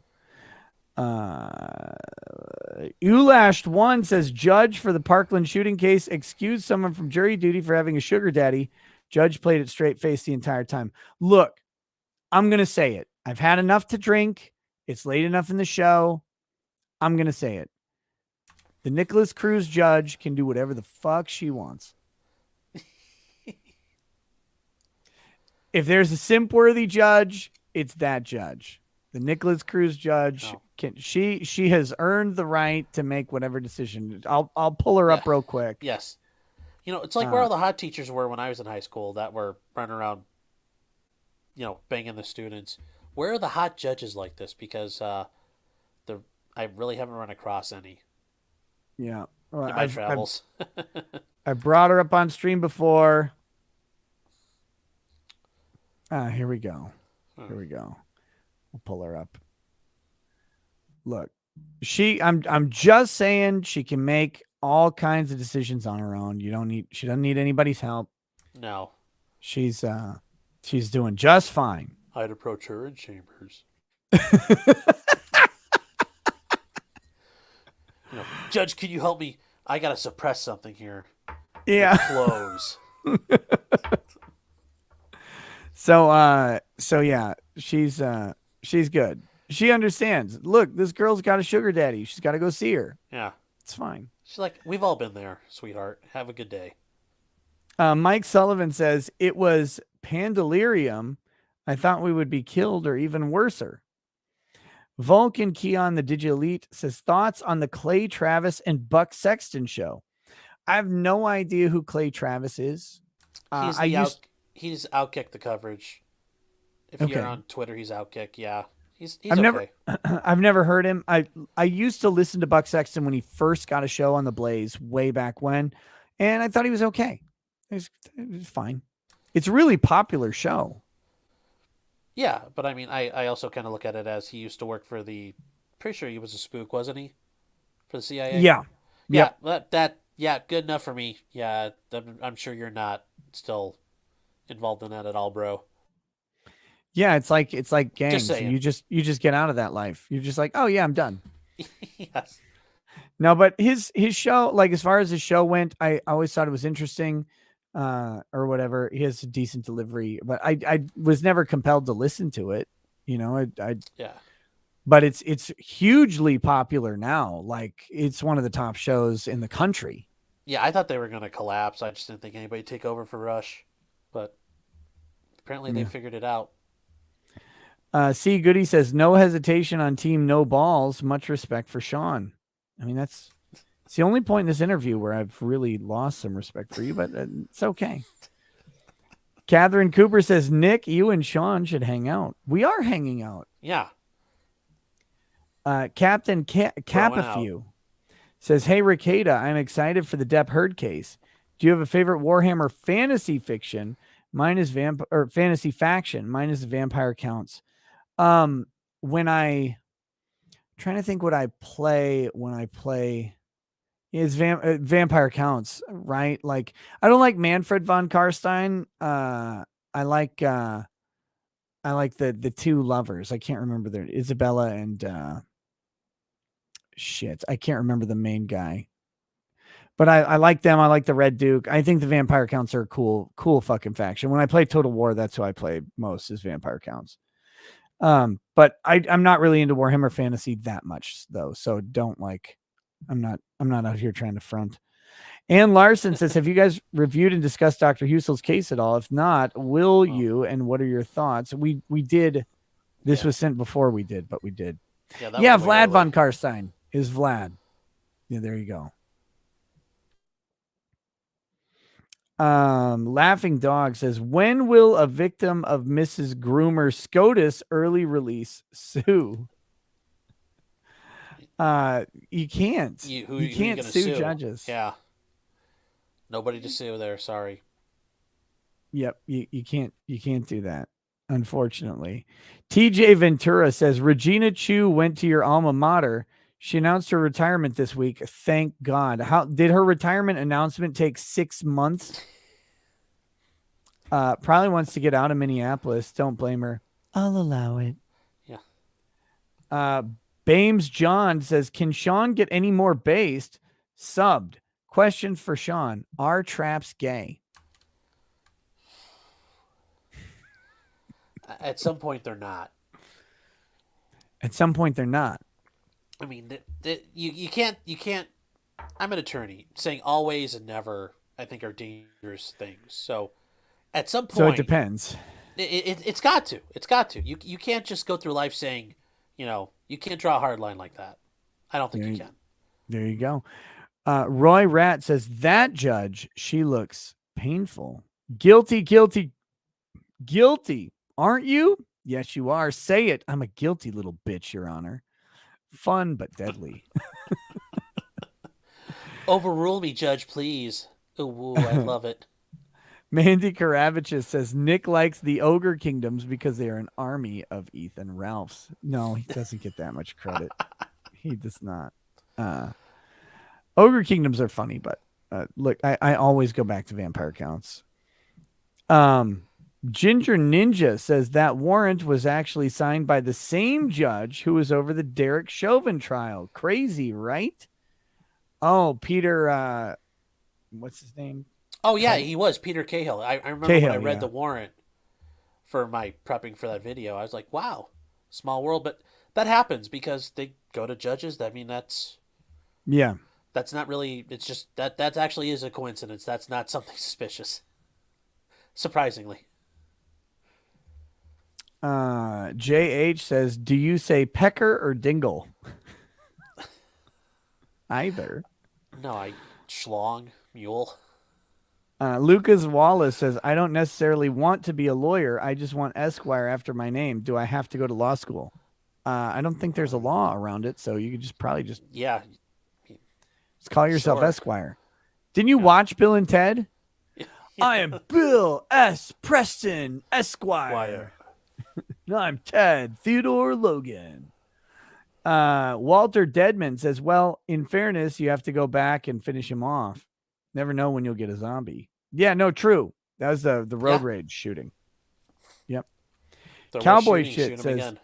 Nick, get Lord Miles Rutledge on. Good and base kid, but he's going on Ralph's stream tomorrow, and I think he is ignorant to everything going Oh, on. are you fucking serious? He got Ralph. Oh God.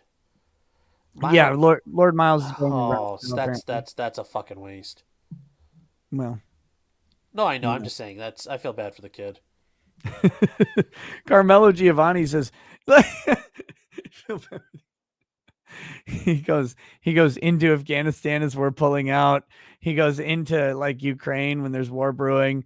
He goes on Ethan Ralph show. Oh, I feel bad for that fucker. No, I mean that it's bad. It's bad, dude. I mean, he can handle himself, but Jesus, that's Yeah. the only thing worse is if he's hanging around fucking Vito. Ooh. Nobody should do that. Yeah, well, Nobody should do that.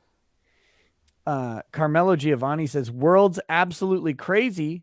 Deaf, strong delusion Bible. Walter Deadman says, in fairness, goddamn autocorrecting BS. Yes. No, I got it. Alex Codes thing says, dude, he was good till the ground shots. What they can also Matt and Todd, North Carolina lawyers would love to come talk bar, had to clear it. Wait, what? Oh, okay, so are you saying your North Carolina lawyers want to come and talk on the show? Have them reach out to me, man. Not So Ninja Joe says, first person I ever saw get clipped was a dude who got out of a safari truck and took pictures of the lions. Big Meal got him. It was slow. Yeah, you read that one earlier. yeah. Sorry, that one just caught my attention. No, that's fine. Vienna Waits for You says, I was pulled over for a safety sticker violation and the cop interrogated me like I was a gangbanger suspected of selling crack to kids, then didn't even ticket me for the out-of-date safety sticker. Dude, so in Minnesota you have to update your license tabs. These little stickers that, that Yeah, we say have those too. Yeah. I got pulled over. Mine were, I think, a year out of date.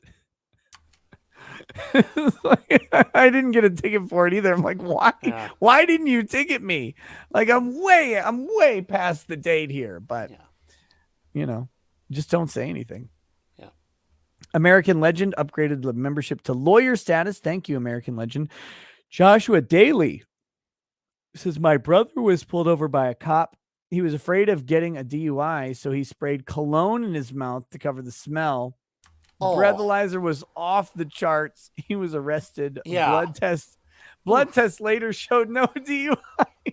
Oh. Ugh. So Minnesota has stupid people in it, and they there's a company that made a rose petal vodka.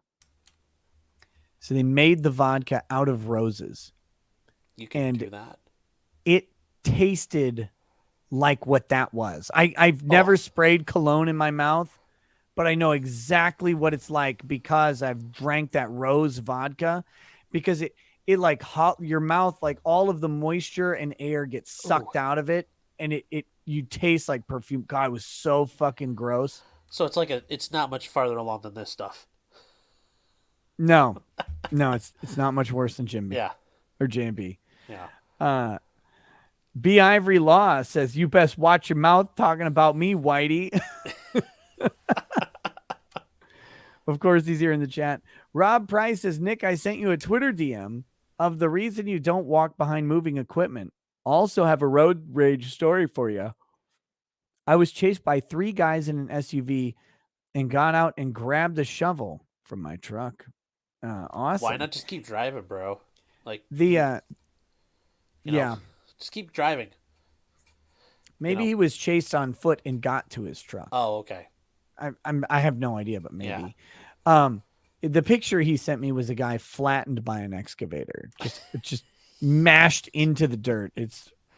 I can't even show it on stream. Yeah. Smilemore says Top Mom was guilty AF. I think Jody Arias they're talking about. Yes. There's no crying in baseball.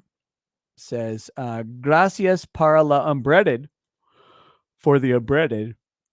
Can't wait for Borowski tomorrow. And big shout out to thepeoplesconvoy.org. Flex us. Deadleg says, do you think Harris copy and pasted that section or typed it from memory? Copy and paste. Smilemore says, this dude is awesome. Hey, that's you. Oh, They're thanks. not talking about me, that's for sure. Well, okay. Well, thank you. Keldrick says, this man is a blessing. Amen, y'all.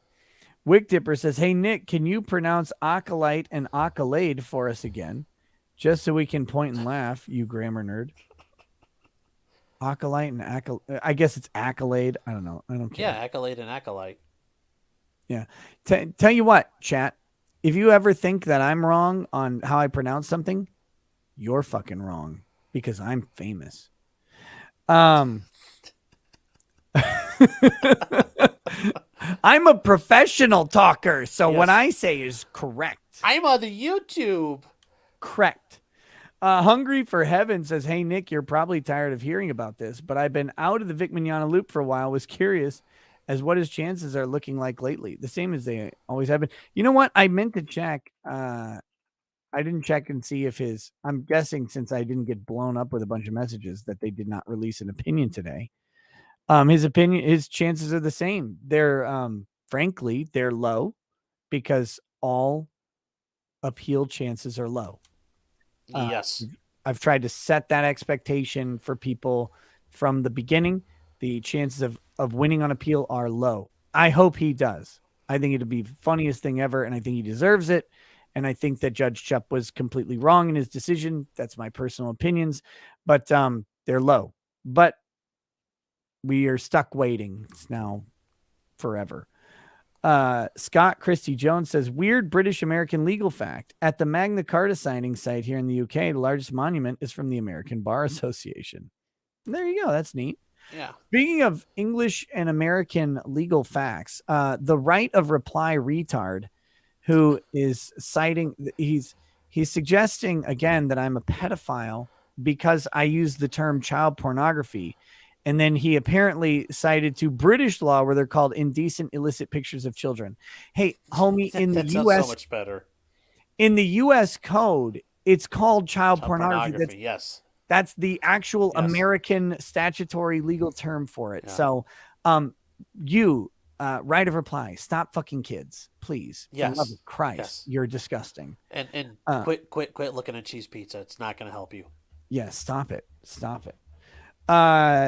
Eric Bloodaxe says, how long does a land need to be conquered for the conquerors to be considered native and the former accepts that they lost?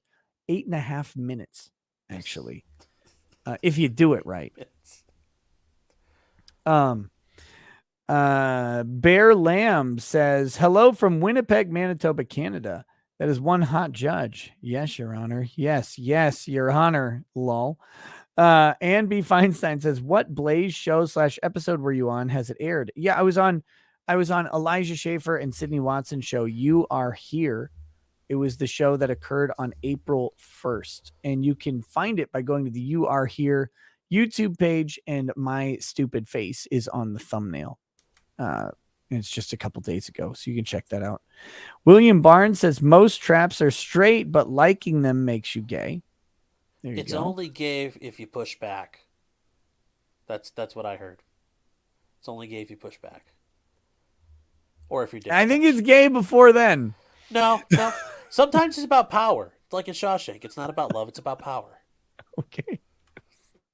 Sounds good. Tortheo says you should watch some YouTube Borowski sentencing vids. Maybe I'll do that at some point. They're kind of holding on to them because they're funny. Asia Frazier says, gotta be no balls. You really want a Fuda reproducing? Look, Fudas are magical, disgusting creatures, so it's very possible that they could reproduce without balls.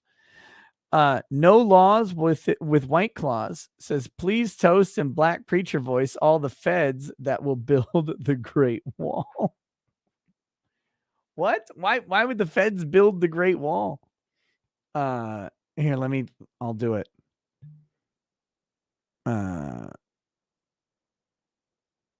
We'll get my black preacher voice on.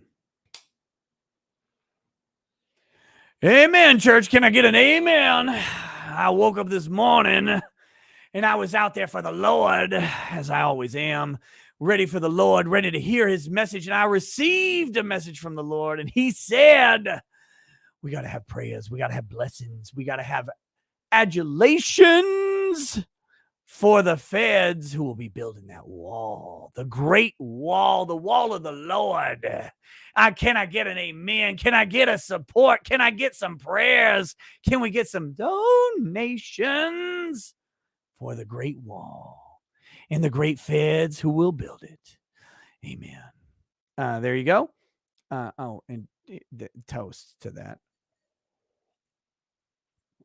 Alex Codes Things says, I am the guy waiting for trial for 5 years. Email sent. Yes, I remember your 5 trial. years. Holy shit. Yeah, it's a murder charge. I was about to say, like, you must have. It's not a jaywalking case. I'm not making any assumptions, assertions, or saying anything by this, but are you familiar with an actress by the name of Mercedes Carrera? Yes. And her charges. Are you familiar with her charges? I know she's got some issues, but I don't know the whole story. Okay. Well, her pre-trial has been pushed like 50 times, is now scheduled for April 19th. So I'm looking forward to maybe seeing some movement in that case. Although I have to imagine they're going to push it again because I think they just never want to try her ever. But yeah, she has indecent contact with a child, with her child, and gross, very, very gross charges. And from what I've seen, I think she's probably going to prison forever. But we'll see. See, Goody says, sent you a Borowski sentencing vid on Discord. Thank you. I'm not going to watch it tonight though.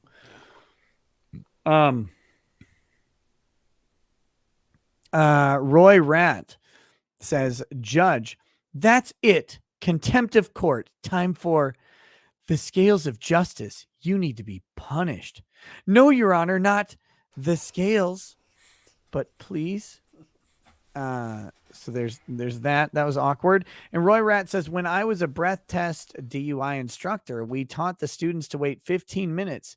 And at the time in the 9th, portable units were no go. Not scientific instruments. Not sure if that still stands. In Ohio, they're not valid. Yeah, they're there to establish cause, not to use as evidence. But interestingly, you do not need a breathalyzer or intoxilizer or even a blood test to be charged with driving under the influence.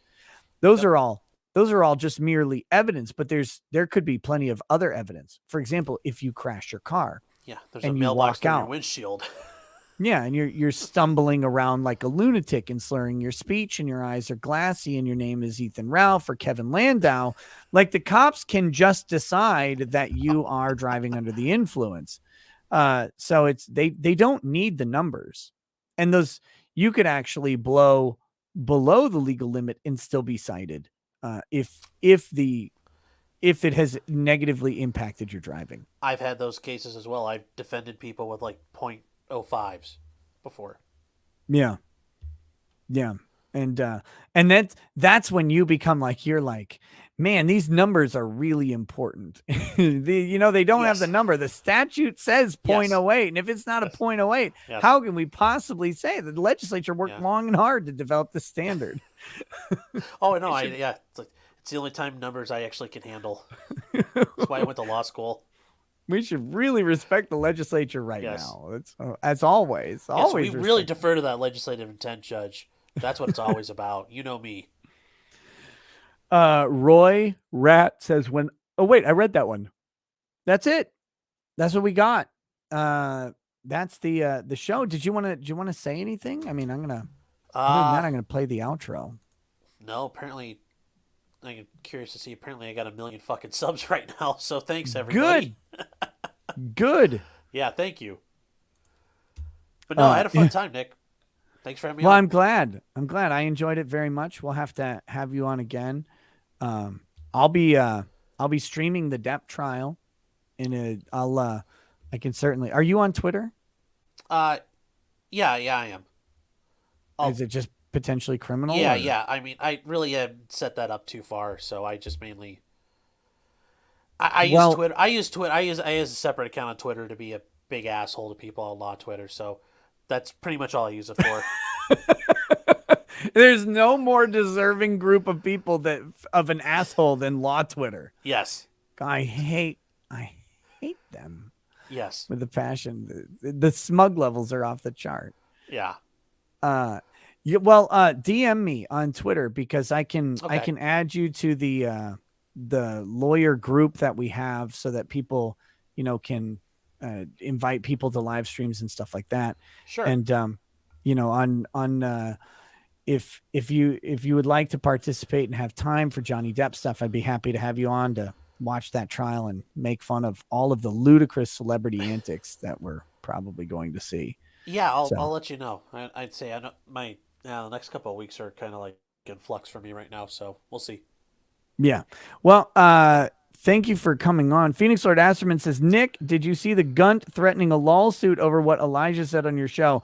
Oh, please. Yeah, definitely. You have a really good case there, Ralph. If things go crazy, I want to stream with Jim and Josh going into the field to discuss Gunty antics. Look, Elijah comes on the show and says a bunch of jokes and hyperbolic statements or whatever. But let's ignore that for a second. Ethan Ralph has an active rape accusation, an active one from an IP2 streamer named Alice. Yes. So someone repeating that accusation at this point in time can easily argue that they have a reasonable basis for their assertion that he's a rapist. When you combine that with statements that Ralph has made about Alice and about other women, you can formulate a reasonable belief that the allegations are true. Plus, the man has a recent revenge porn conviction. And while you couldn't introduce the revenge porn conviction in a court of law to prove that he raped someone, you could certainly introduce the revenge porn conviction as the basis for why someone might think that this person is a rapist or is a danger to women. Ralph suing Elijah over this would be ludicrous. Also, Ralph can't afford it. Yes. Yeah. Yeah. That's a cash up front deal. So the whole thing is a mess. But no, that was great. Elijah coming on the show and roasting Ralph was good. Remember also, Ralph has made very specific allegations against Elijah that do not have any basis of support. But so I disagree with this. But currently, a lot of places will not consider the accusation of pedophile, like just by itself saying pedophile or sexual predator or things like that, or even rapist, to be defamatory. They need a specific instance, a specific criminal act. So, like, this person's a pedophile. They touched kids at this time, or they touched this kid or whatever. That's how you get there. And doubly so when the person's a public figure. It gets really difficult. Ralph alleged specifically that Elijah engaged in homosexual gangbangs. That becomes a more specific allegation about quote unquote sexual deviancy, which might be defamation per se. So Ralph doesn't come into this with the cleanest of hands. And so it's kind of a mess, but his lawsuits have been going really well for him lately. I think he's up to 2 active restraining orders and a revenge porn charge. So, we'll see. But anyway, yes, I've seen that. He's gonna need a shyster lawyer to help him out. He is. Yeah, he is. He had one. Oh. He doesn't anymore. Yeah. So anyway, well, thank you so much for coming on, Sean. Let's wrap up this show. I'm going to play the outro. If you don't mind, if you have time, hang around for a few minutes till after the outro so I can say goodbye to you in private. I like to do that for guests, especially first-time guests. And then, guys, I will pop over onto Twitch after that for a little bit of late night Elden Ring, probably not too terribly long, but we'll have a good time. So, again, you get the last word, good sir. Fuck Thomas Banger. I'll leave it at that. No better last words can I think of. Randy's retired says, did you do Unbreaded already? We did. We did, a while ago. With that, chat, I will say, have a good night. Peace. Peace.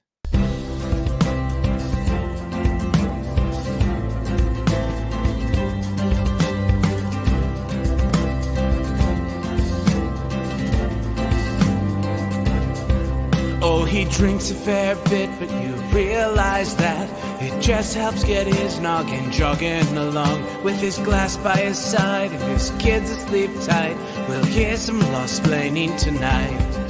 With his microphone muted, we'll laugh at this boomer until he explains it's all part of the plan. Watch his face become redder as he becomes meta, raging at idiots from Twitterland. From the white shores of Maine to the hills of Glenlivet, there's no one who explains the law better than Nick.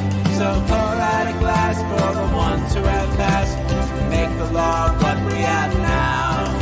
Oh, his lady is fair, and she handles herself with the grace of one who has borne many children. As the wife of a lawman, she makes sure that he has the time and the place to provide for them there. So pour out an Ardbeg, a Balmore, a Lethbrook. The spirits flow as the ones who get unemployed. So pour out a glass for the tea post on Twitter, as we hear lost-plaining tonight. From the white shores of Nan to the hills of Glenlivet, there's no one who explains the law better than Nick. So pour out a glass for the ones who have passed, to make the law what we have now. Oh, the guests are all planet folks, from Dante to Drexel. They bring their perspective and spice to the mix. But the reason we're here and the one that we cheer is the one who is showcasing us his career.